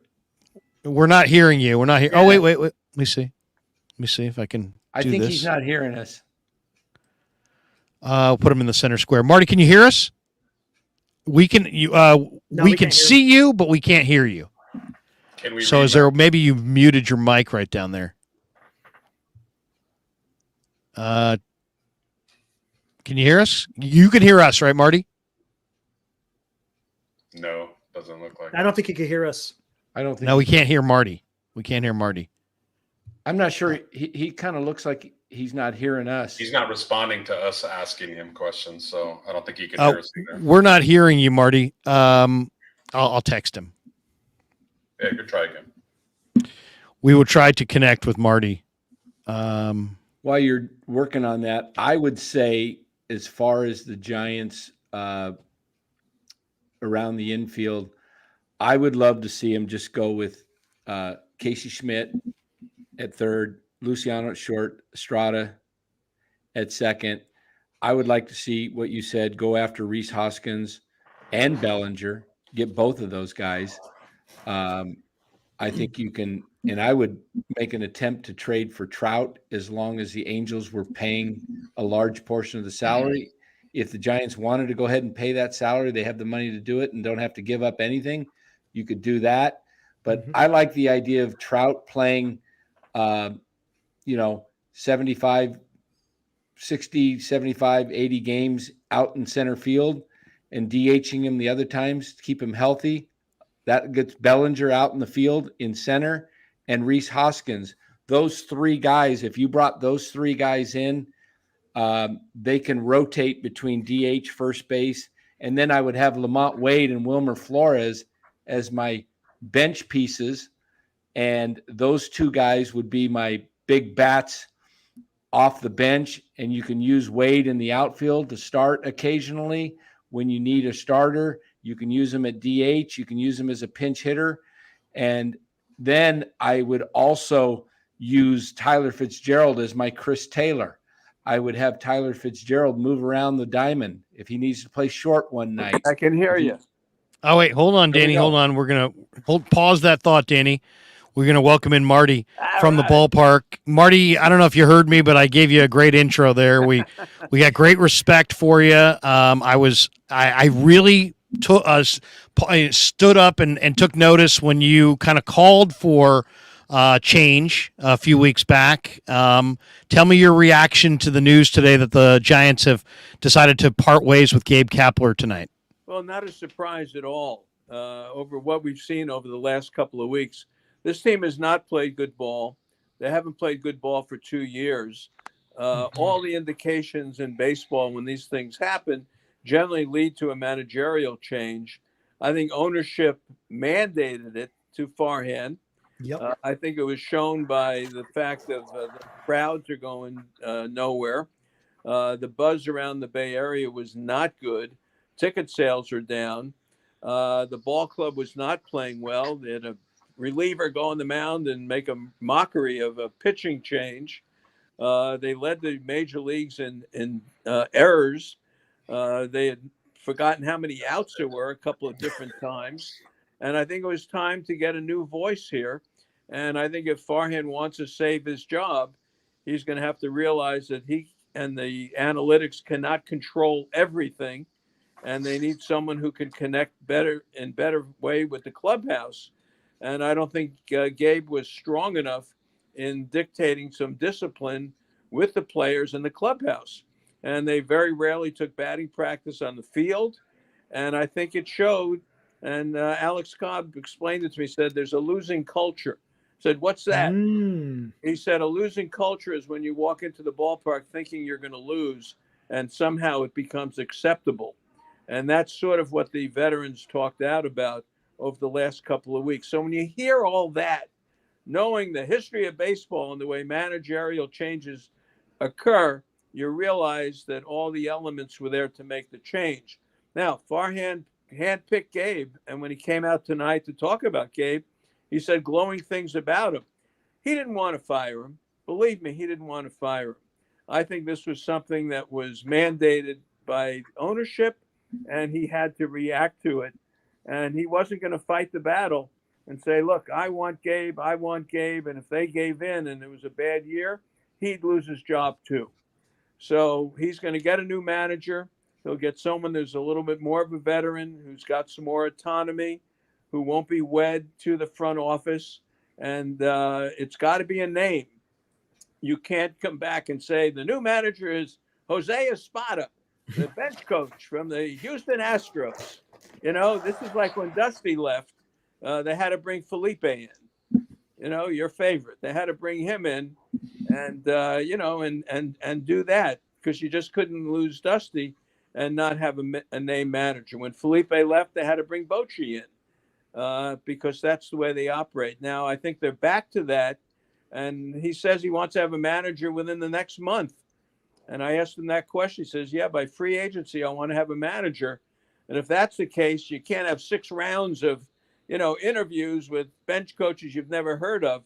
It's going to have to be probably someone you interview once or twice who has a track record. And I think that's the kind of person they're going to pick. Is there, you know, we had Ned Coletti give us his perspective, and he said, I said, Ned, is this the kind of move that you make not knowing who you're going to go with?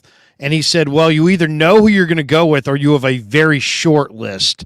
Who do you believe, if they don't already know who it is, who would be your guess, Marty, is on the very short list? Well, I'd say that he's a tall fellow and be Bob Melvin on a short list.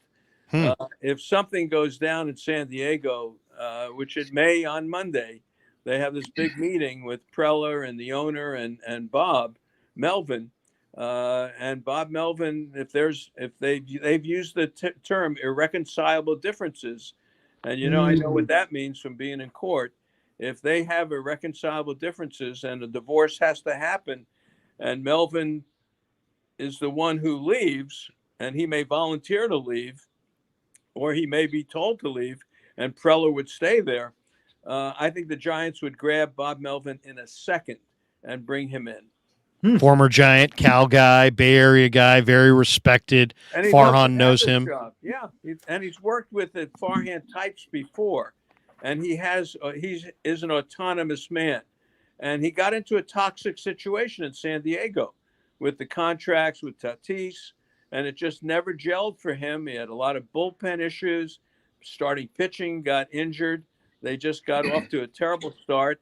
and there was trouble within that clubhouse because you're managing 300 million. You're not managing 50 million, and it just never meshed for him.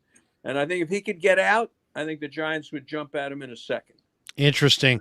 Do you believe that Farhan is going to be the top? Is he going to be the preeminent guy, or do you think, because he's on a 1-year deal, Marty, and I think they got to try to attract some free agents, and that might be a difficult thing if your point man for negotiations is on a 1-year deal.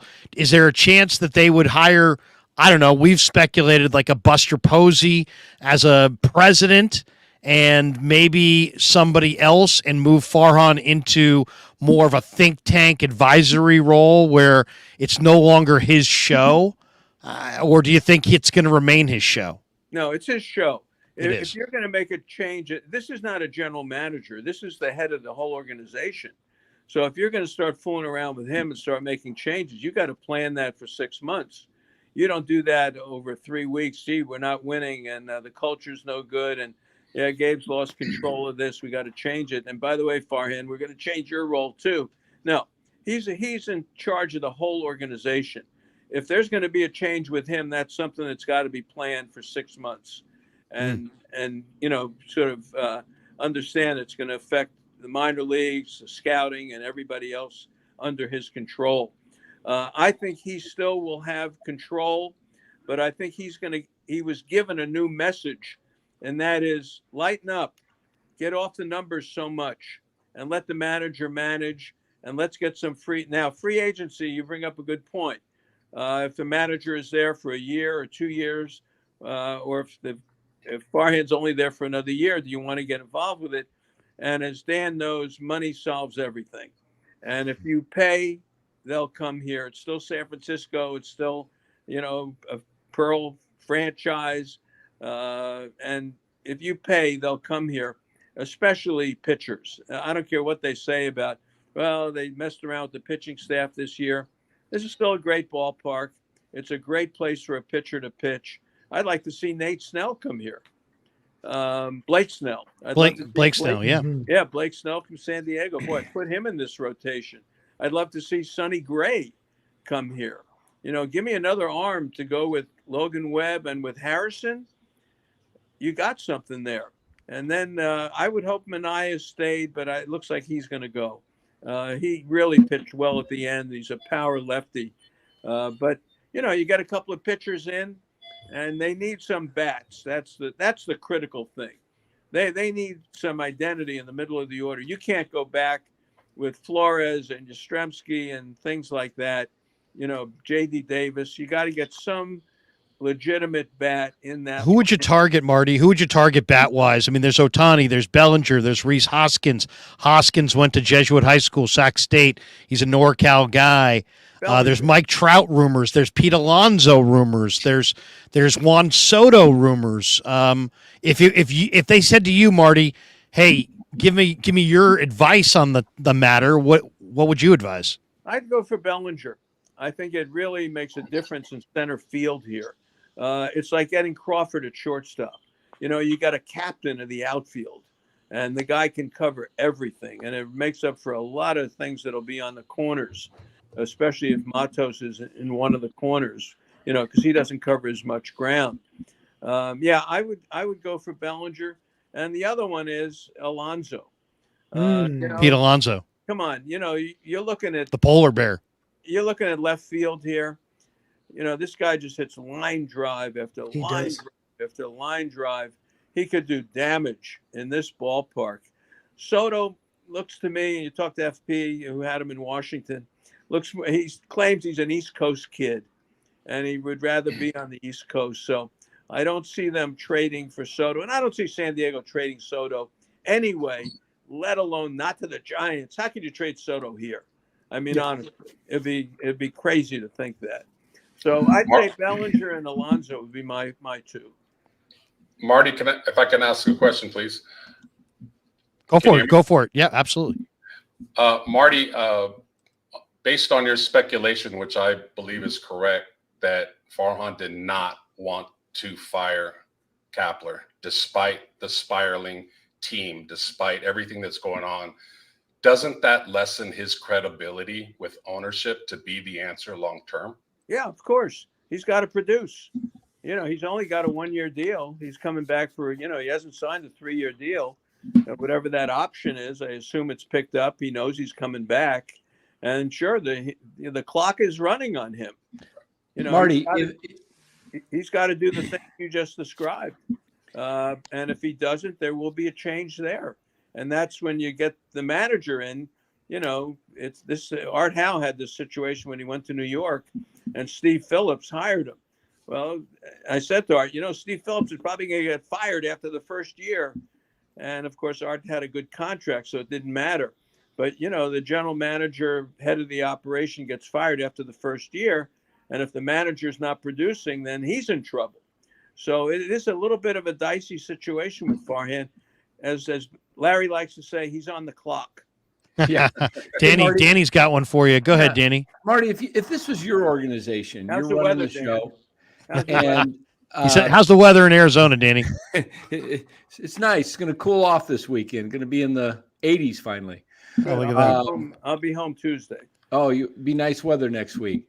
If this was your organization and this is your opportunity to do a complete reset with a whole new regime, or bring back the guy who I feel is somewhat, the major responsibility of what's happened, why would you bring back Farhan for one more year on a lame duck year when you're trying to reestablish everything, set a new standard, get rid of the platoon baseball at all costs, the analytics analytics are important. We all know it's a part of sports, but to put it to the point where you're pinch hitting for your third and fourth place hitters, that's a recipe for just another bad year. Yeah, I think they're going to, Danny. I think they're going to try to get away from that. I don't think that's what Farhan wants to do. I don't think that'll be the message to the manager. It depends on the players too. Depends who they get as players. But as I said to Larry, if you wanted to make a move with Farhan, that had to be planned 6 months in advance. That's not something you do we had a couple of bad weeks. Let's fire. But the Red Sox did it. The Red Sox went and fired Chaim Bloom. Well, Chaim Bloom got fired, but you don't know how many weeks that was in the mix. I mean, the Red Sox have been miserable all year, and you're talking about a franchise, with John Henry in this crowd. You don't know what they were thinking about. So we know that the Giants are not ready to get rid of Farhan. They're not ready to look for a successor, and that takes time. So I think the message to him will be to operate a little differently, and let's see what kind of players he brings in if he could do it. And if he can't do it, I think he'll be out. I would think, a guy that built his reputation on Moneyball with the A's, and that's his passion, that's his mantra, that's everything he does. He built this entire structure. Even in the 21 season, it was successful, but it's always been about matchups to the extreme. They call up guys from Sacramento for 1 or 2 games just to get an advantage. And then they send him right back down. What makes you think he'll change? He wants to keep his job. But that's going against his complete nature. Why would you have a guy? People, he's a smart man. If he gets like Larry says, if he goes out and gets a Bellinger or an Alonso, and you get Luciano develops, and you get some players that you can keep in there all the time, and you don't have a manager who's completely wed to that platoon business and moving people in and out, Farhan can evolve. He's a very. I just think it's an experiment because he's never evolved. He's always been about this type of baseball. This is his training with the like A's. that with the Dodgers. Well, he was just an assistant. He wasn't the president of baseball. Give me another team that he was the Giant. Give me another team that he had this authority with other than the Giants. He's had no authority. Well, that's my point. So, but he's had 5 years. He's not a 20-year established general manager. But he's had 5 years and he's run the same thing. He's done I mean, this is the word. Tom Verducci says, this is the future of baseball. I want no part of it. This is Farhan's baby. This is what he's done. I don't know why the Giants would want to bring that back, especially Because even there's on a 1-year deal. Because there's no alternative right Oh, now. there's alternatives. There's alternatives out there. They could go pay for a what? Dombrowski, or how about Mike Rizzo of Washington? They're looking to sell. Go get it, or This team is not ready to win a pennant yet. They've got a lot more evolving to do. They've got a lot more players to deal. They got to evaluate who's here, and they've got to move some players off this roster, and they've got to evaluate which young players can make it. Your point is, I'm not disagreeing with your point. Your basic premise. I just don't think the timing is right to do it.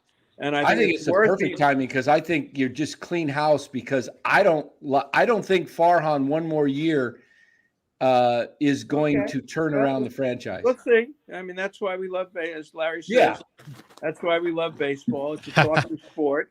And we'll revisit this in a year, and you'll explain to me when the World Series is going to start for the Let me get Eric in here, because Eric's been following this story all summer too, Marty, and Eric, I'm sure has a good question for you.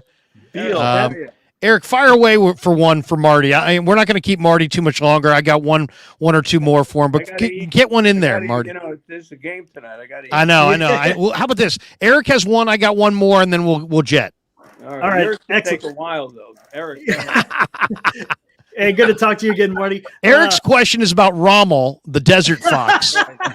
Look, I've been talking to Eric for 15 years. Yeah, it's been about that, hasn't it? Yeah, it's great to be able to talk to you, Marty. Are you saying on this live stream? Eric and Salty were my two most favorite calls. Oh, R.I.P. Salty. Thanks, Marty. I appreciate that. The biggest concern I have in hearing all this is it's one thing when strategy doesn't work, or you got some wrong players here, or maybe they weren't led the right way. But when you're talking about changing culture, that seems like a really big thing, especially in an organization. When you're changing a culture, it's not like a 1-year fix. It's not a quick fix. It's something that needs to be taken care of over a long period of time. And once the culture gets damaged, again, like I said, it's going to take a long time for that culture to come back in where they want it. Because, San Francisco Giants is a proud organization, one of the longest teams that's been in the major leagues in a lot of history. As far as the change is concerned, I don't want to see Farhan come back on a lame duck year. Do you make anything of Buster Posey coming back to the Bay Area? Because he had left. He retired. He sold his place in the Bay Area. He goes back to Georgia, stays there for maybe a half a year, and then he comes back to the Bay Area. As an owner, you really don't have to be, centrally located in San Francisco or in San Francisco to be an owner. Do you foresee, that's been going on for a few months now. Do you see Buster Posey playing a pretty significant part in the organization? I think so. I think he wanted to come back, and I think he likes living in the Bay Area. They've got the 4 little kids here to raise, and they chose to live in the Bay Area as opposed to living in Georgia. And I think that's the respect he has for the fans out here, for the community, and for the lifestyle. And I think he wanted to come back here. And look, he's a very smart man, and he bought in. They didn't just give him shares. He invested in this ball club. Right. And he invested in it to say something. And he's on the executive board. So, it's not just, as Larry says, businessmen or people like that. This is a baseball guy on the board. So, they're going to listen to him. And I think he's going to have something to say about what Dan was talking about, what I'm talking about. And he will be part of the evaluation system. And don't forget, Mark Hallberg, who's the third base coach, was his college roommate. And Mark Hallberg is someone who really understands the game. And he understands the way the game should be played and the way you should prepare and how hard you have to work. You got to take batting practice on the field. You got to run on the field. You got to take fly balls during batting practice. They were running a laboratory in the batting cage. It was like Driveline moved to San Francisco. People should be on the field. They should be fielding ground balls. They should be doing stuff off the bat. They don't need a little red machine to catch ground balls. And trying incense in the batting cage. Huh? They put incense in the batting cage to try and help the players out. That's just bizarre stuff. Well, they should put Barry Bonds in there to help the players. That would help too, or Will Clark. But Posey, yes, to answer your question, Eric, I believe Posey will have a voice, and I believe that he is someone that will have a voice and they'll listen to. And I'll say it again, Larry loves the NFL. Farhan, you're on the clock.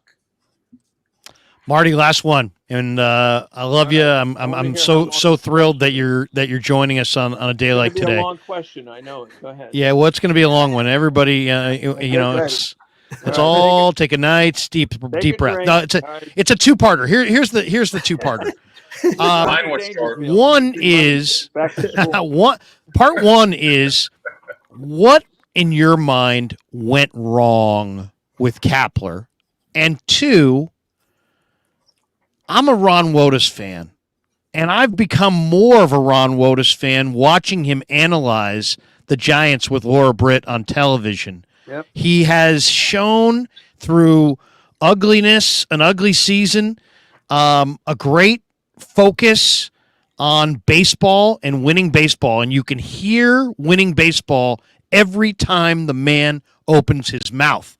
And to me, I'm not saying that he should have gotten the job over Boch, but I do believe that he deserves this opportunity. You know him personally. Give me your thoughts on where things went wrong for Cap, and how do you feel Ron would feel about becoming the manager of the Giants in 2024? Well, I think with Kapler, a lot of it was the players. Honestly, I think the Farhan didn't get him the players he really needed. And, there's the old saying, get rid of a player a year too early, rather a year too late. And he ended up with players that just got injured. His philosophy was to bring in players. Hey, how are you?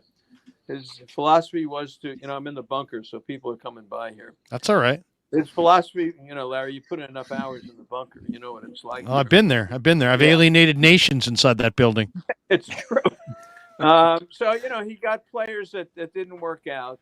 And I don't think Kapler really could adjust away from the serious platooning. I mean, he got into, this player gives me a 4% chance of getting a hit as opposed to this guy gives me a 6% chance, that kind of stuff. And I think he just lost the humanity of running a baseball team. And he's a nice player. He was a nice player. He was an outfielder. He's a smart man. He loves all the new age things about, sleep deprivation and all this kind of stuff. And I think he just lost the discipline of a baseball player going through 162 games, that you just can't let them run amok and let them do whatever they want. And I honestly think that's where they went wrong. That's my opinion on that I think he just wasn't strict enough with the players. It did feel like the players could do no wrong was the culture, and that's not really a culture. It was always, defending him, one-on-one conversations. Right. It almost felt like a therapy session as opposed to a manager handling a ball club. And the Wotus side. Give me your thoughts on Wotus. You know him well. Woe would be great. I mean, look, he would be great. I don't discount him, under Bob Melvin at all. Woe knows this organization. He knows the Giant way. He knows the Giant fan base. He loves the media. He can handle the media. He's been on with me every Sunday morning for 14 years. And just really a very honest man, tells you what he thinks. He's a people person. He's every man's man kind of thing. He's just a very decent guy. He knows the game's cold. He loves defense. He's got all sorts of gold glovers developed throughout his career. Great work ethic. Everything is good. And whether Farhan would choose him to be the guy to protect Farhan, that's the thing. Does Farhan have the confidence in Woe to say he can protect me so I don't get fired? Or do I need someone like a Bob Melvin who I can trust a little more to be the manager if he was available? Now, let's say Melvin's not available. As I say, you don't want Jose Espada, you don't want Matt Quattro, or, people that you never heard of before. You can't do that to this fan base. You cannot walk in December or November and say, here's our new manager. And by the way, we'll give you a list of his accomplishments, but we don't know what they are yet. You can't do that. So Woe should be in the mix, and honestly in the mix. And Eric brings up Posey. Maybe this is where Posey says something. If Melvin's not available, maybe you do look at Woe and say, something, he deserves a shot to do this. And Larry's right the way he described it. So I think he'd love to do it. And I don't think he'd come back to be a bench coach, but I think he would come back to manage if they asked him.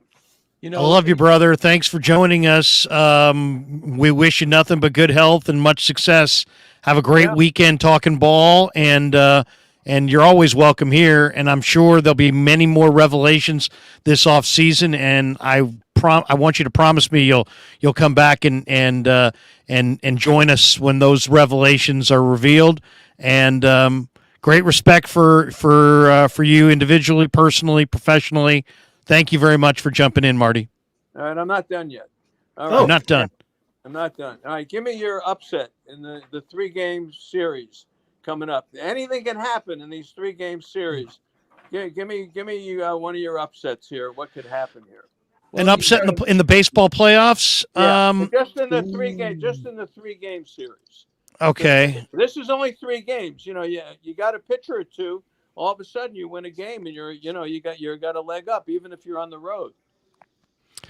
All right, I'll take. Okay, so it's Philly and Arizona, Milwaukee and the Cubs, Texas. It might be Miami. Could be Miami. Could be Miami, Milwaukee. They got a lead over the Cubs right now. Yeah. I'll go with Arizona to take down Philadelphia. Yep, I could see it. The big thing with Arizona, they got Gallen tonight. If they win tonight, they clinch. If they don't win tonight, they got to pitch Kelly tomorrow, which means neither one would be available on that first 2 games. There would be trouble. Right, which is a huge thing because Arizona's got 2 very good starters and a lot of speed and a lot of enthusiasm. Yep. If they can set their rotation even a little bit and get one of their top 2 guys, I'm going to take Arizona. I think Philly feels a little pressure there. Arizona clinching tonight is the key because then they have Kelly ready to go with Gallen. Yeah, all 3 games will be in Philadelphia. I'll also take Houston, by the way, over Minnesota. Houston would be, where would they be? Houston over Minnesota. Minnesota's my pick to get to the championship series. Really? I'm going Texas, Tampa, Dodgers, Braves, Texas, Braves winning it all. That's too easy. No, I'm rooting for Boch. I'm rooting hard for Boch. Come on, Stefan wouldn't even have that on, bottom line bets. He'd be better. Let me change my hats here. I'm going straight chalk. I'm going Minnesota. Minnesota's my team. They haven't won a playoff game in 18 years. Minnesota's going to upset somebody. Wow. Interesting. I have Milwaukee coming out of the National League with that pitching Very staff. good pick. Milwaukee is a great. Milwaukee's a good sleeper pick. I think. Yeah, they got all their starting pitching back. I can't see. Minnesota would play Houston, or possibly Toronto, but most likely Houston. I don't think Minnesota wins this series. They're at home. I know, but Houston wins on the road. They can't win at home. Yeah, I like Minnesota. Houston's pretty proven, man. I don't know. They're pretty up and down. Minnesota should go ask Kansas City. Minnesota's got a closer. Houston has been they miserable. do. Their pitching's been miserable. Never know. Houston's been very inconsistent. Let them go ask Kansas City how to beat them. This playoff is pretty cool. Anything can happen in this playoff. Yep. No doubt. Yeah. Marty, hey, go get some dinner before the game. Thank you very much for your insights. They're much appreciated. All right, guys. Be well. I enjoyed it. Thanks, Take care. Marty. The great Marty Leary. Hey, Mr. Irrelevance Awesome. MC, I have this Rangers hat on because of Bochy. Am I a Cowboys fan? I'll tell you who I'm a fan of. There you go, baby. Look at Right that. there. I thought Guys, Danny. I thought it was, I thought Danny was going border patrol with that Rangers hat. Yeah. You're gonna be like Elon Musk down there at the Exactly, border. Down at the border there. With the cowboy hat. No, hey, Guys, I I haven't thought worn it my was- Giants hat for weeks because of this regime. Hey, but- that's the Giants hat of my youth right there. yeah, I love this one from the 70s. With the orange man. bill. Isn't that the one that had the fork in it? I can see Gary Lavelle right now warming up. Yeah, Gary Lavelle and Randy Moffat in the bullpen. Randy Moffat, who is related to Billie Jean King. Look at you. That's great baseball knowledge, as Gary would say. All right, that's going to do it for us. We are 3 hours and 28 minutes and 52 seconds into this live stream. One last super from FBS. He says, per Jeff Passan from ESPN, Giants have 110 million committed in 2024, 45 million in 2025. Plus, they missed on multiple $100 million free agents recently. Time to spend some money. All right, let's go once quickly around the room. Everybody gets a final thought before we bolt for the door. Los, why don't we start with you? I thought it was very, very interesting how Marty talked about Kapler, and from the standpoint of he was given not much to work with and maybe had to go with platooning and had to go with mixing and matching. And I kind of harkened back to Bill Parcells. I kind of harken back to Bill Parcells. Well, if you want me to cook, you got to let me shop for the groceries. Well, Farhan shopped for some pretty crappy groceries. So how is Kapler supposed to cook a good meal? And I'm not advocating Kapler. I wanted him gone, but maybe like some more pressure needs to go on Farhan for putting together this team, for committing to the journeyman players that he did, for stopping and blocking the youth players that he did. So I'm an advocate of being a joint dismissal, but we'll see what happens. Eric, jump in here. Give us your final thought. Been a busy day. We've touched a lot of topics. You got a final wrap-up thought for us? Yeah, just glad to see one of the guys gone, Kapler, who would like to see the Farhan go too, because I also, just like Lo said, I think Farhan's a big problem with the organization of how this team got put together. We called it from the very beginning, saying, hey, you know, when you bring players in with a history of injury and, you know, they're not full-time guys, this is what you're going to get. But on the same token, Kapler was horrible at managing. Just look at some of the challenges that he did. You know, he's in in Atlanta, you know, wanting a replay about Acuna touching third base. You got the debacle in LA when the ball hits the glove of Flores at first base, has no idea what's going on the field. It was time for him to go. He just didn't have what it needed. He didn't have the leadership skills to be not only strategizing within a game, but also commanding the clubhouse. I mean, there's comments coming out saying that he had no part in what was going on in that clubhouse. So it's nice to see him go, and hopefully, you know, the Giants do right and get a manager that knows how to lead a team and, you know, does well for the Giants. Danny, final thought. You and Marty, I thought you guys were going to drop the gloves and start throwing hands there. Marty and I get along great. No, I just disagreed with him, and that's what sports is all about. I haven't seen anybody be that physical since Kapler and Correa. I thought it was going to be Robert De Niro and Stallone going at it. Yeah. Hey, you know, I have such passion on this whole thing. I've been working all summer to get rid of Kapler and Farhan. One down, one to go. Here's my take on this whole thing. With, you know, okay, they've done the right thing. They got rid of Kapler. Time to move on. I'm not even thinking about next manager. My next move is get Farhan out of here. A tiger doesn't change his stripes. A leopard doesn't change his spots. This guy has got Billy Bean baseball, Moneyball all over him. He's not going to change, okay? He's not going to suddenly become all of a sudden, you know, Dave Dombrowski, and he's going to just hand the things over to Rob Thompson and say, Rob, you manage the team. I'm just going to sit back and do trades. You haven't made any trades. You didn't make any trades at this year's deadline when you said you were going to be totally active. So why am I going to trust you to run this one more time? You hired Gabe Kapler and you went out on a limb to hire a guy who was fired by the Phillies, by the owner of the Phillies, intentionally flew out, took his plane to fly out and personally deliver the message to Kapler because he says it couldn't go on a day longer. And then you bring him right in, and you had Ron Wotus in-house at that time, and I'm not trusting Farhan to make the managerial choice, period, if he's back. So to me, if you're not going to trust him to make the managerial choice, and who's going to want to come if Farhan's the manager and know that he may be out? You're not getting a good manager on a 3-year deal, because if you fire Farhan a year from now, that GM, whoever comes in, may want his own guy. And so the time to clean house is now. Don't wait. Get Farhan moved to a back office position where he does his Billy Bean baseball crap, his money ball, and he helps the organization that way. But don't make him the front of the franchise, because he was the laughingstock of the winter meetings. He got nothing done. I don't know why in the hell you would bring this guy back. Nice guy, does a great job. He's smart as hell. Leave him in the back office where he can actually help and do stuff. But don't let this guy be the president of baseball operations one more day. Please. If they bring him back, it's just more of the circus club. It really is, because he is who he is. Denny Green said it. The Bears are who we thought they were. Let me tell you, Farhan is who we thought he is. I know he's not going to change. Please don't bring him back. Danny, great. First of all, I love the passion. This has been an epic show.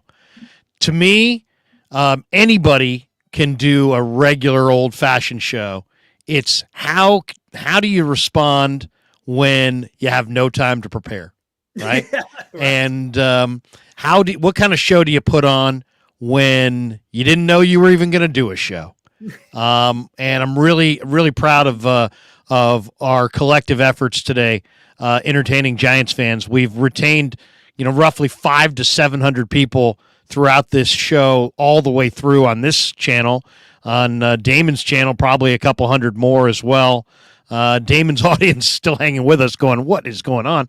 But I will say this: I think Danny's going to get his wish. I don't think that Farhan's going to be allowed to run the show. I don't. Please. I really don't. If you heard his press conference today, he sounded pretty nervous. Did he? Yeah, he sounded pretty nervous. He did. He should be, because you know what? He jacked this whole club around.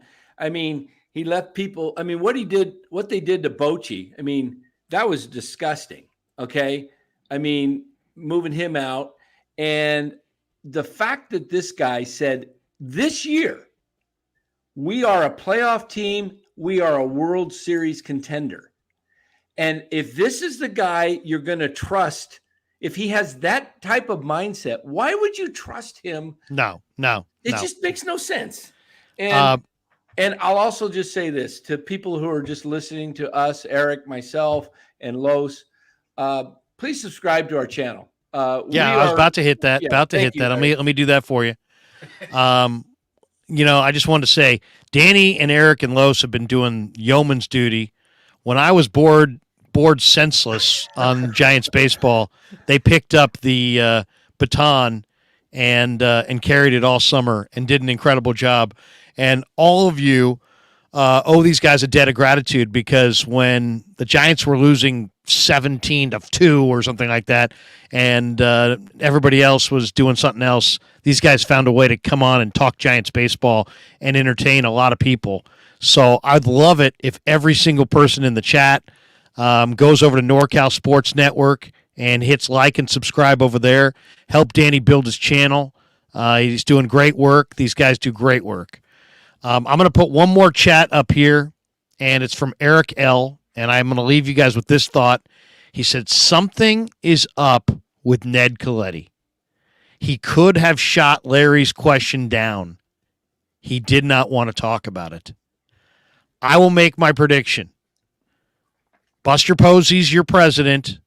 Ned Coletti's your general manager. Farhan, if he remains is a think tank behind the scenes 1 year as he freshens up his resume to go somewhere else. And Ron Wotus is the Giants manager. Oh, that would be awesome. I'll predict. If I'm right, I'm right. If I'm wrong, I'm wrong. I think that makes sense on so many levels. I think Buster improves the PR with the fans. I think Ned improves the PR with the agents. Mm-hmm. And I think and the buck stops with those guys. And then Wotus brings back the work ethic and the he connects with the players. And I think that's the direction they go. We will see. We will all be here for every step of the way. The one thing I think we've all demonstrated today is that all of us collectively still have tremendous passion for the Giants. Despite what Gabe Kapler and Farhan Zaidi tried to do, they cannot kill the passion of real Giants fans. Amen.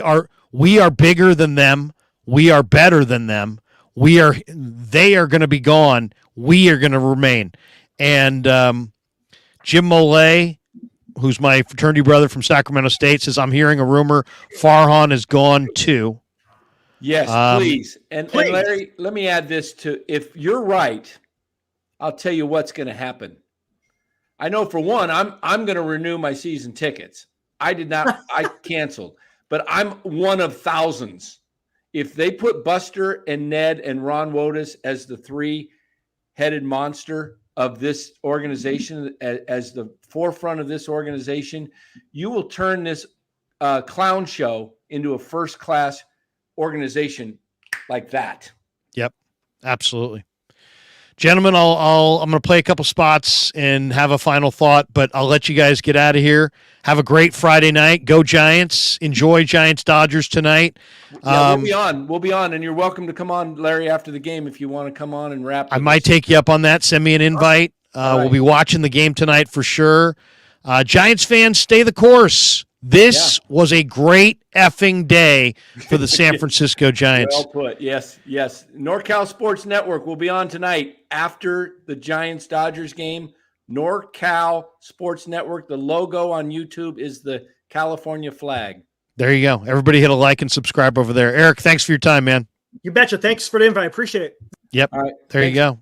Los, thanks for your time, man. We'll talk to you soon. Thanks for the kind words and the invite. Absolutely. Meant every minute of it. Meant every word of it, I should say.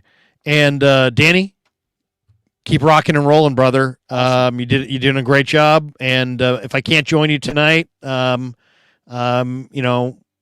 take it personally, but we'll do stuff soon. No worries. And we'll be on. We'll talk soon. Awesome, Larry. Thanks again. Great job. Thanks. There you go. All right, guys. There you go.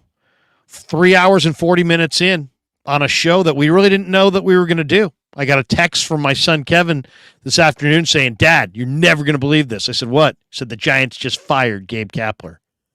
I said, I'm doing a video. I'm going to go right now. I did a video. Go check it out. It was a little emotional, but there you go. We also have this one from Sparks Northern. He says, God bless you, Larry. Keep doing what you're doing. We are Giant. Yeah. Erwin Kwong says, thanks for the great show, Larry. G. Martinez says, Kev broke the news? LOL. He broke it to me. All right. Hey, thanks to everybody. Really great stuff today. Thanks to Ned Coletti. Thanks to Danny. Thanks to Los. Thanks to Eric. Thanks to Damon Bruce, who joined us. Thanks to all of you. Thanks to the Super Chats. And let me thank the sponsors one more time. Bottom of the screen, you see the scroll, MarinAutoglass.com. You shatter a windshield, you need a new one. Go MarinAutoglass.com, 415-883-3030. Of course, we are also brought to you by New York-style Italian sausage up here in the top corner. The only kind of Italian sausage I will eat is New York-style Italian sausage. And let's get a word from them before we get out of here. So New York-style sausage was started over 70 years ago. We are the largest producer of fresh Italian sausage on the West Coast. What makes our sausage New York style is really the recipe came from back east, from New York, from Connecticut. If you look at all of our labels, there's maximum 4 or 5 ingredients, which we're really proud of. There's no preservatives, no MSG, fresh in, fresh out. The pork comes in fresh, goes out fresh. There's never any freezing throughout the process. We've always used fine quality cuts. We're never gonna deter from that. It's one of the reasons why our sausage is so good. I guarantee you put our sausage up against anybody else's from a flavor standpoint, no one will beat it, hands down. And do yourself a favor and do me a favor. Go buy a package of the New York style Italian sausage. Guaranteed you will love it. Guaranteed.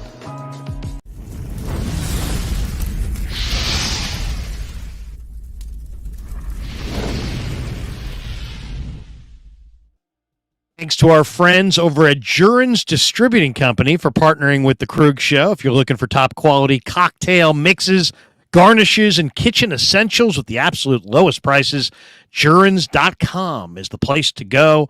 Jurins has been a trusted name in the industry. They've been serving Sacramento's finest restaurants, bars, and casinos for over 50 years and now can serve you as well. Check out Jurins' website at Jurins.com. Use the promo code KRUG, K-R-U-E-G, at checkout. And, of course, the title sponsor of The Krug Show is Pig in a Pickle. The best barbecue in all of Northern California. 2 locations, Emeryville and Corte Madera. Check them out. They're open from 11 a.m. to 8 p.m. or until they run out. Go say hi to Damon and Mary. Get the brisket. Get the brisket chili if you're in Marin. The potato chips cooked in beef fat. Amazing. Let's hear a word quickly or a little video from our good friends at Pig in a Pickle.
All right, about ready to bolt for the door. Really unique live stream today. Was not planning any of it. Tried to make it all happen by sending, texts to Ned and Marty and Damon on my phone.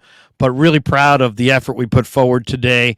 We are sitting at 24,222 subs. We've had over 1 million, almost 1,000,003. 1.3 million views of our content in the last 28 days alone. We've had over 180,000 watch hours of YouTube content in the last 4 weeks alone, and we've picked up 2,000 new subscribers in the last 4 weeks alone.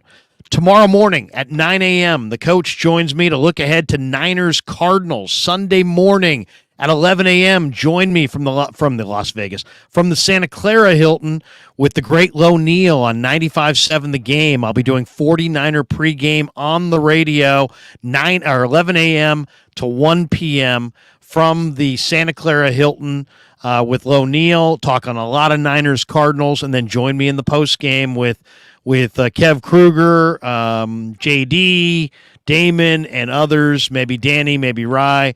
We'll do a lot of post game after the Niners hopefully knock off the Arizona Cardinals. Thanks to all you guys for supporting this channel so faithfully since we launched it in March of 2022. We're sitting here now on approaching 25,000 subs, and I just want to thank each and every one of you. Have a great Friday night. Go Giants. Gabe Kapler fired. Yeah, never met a man I've been scared of. Careful, you gon' get exactly what you asked for. Here for whatever you bring me, get in hand.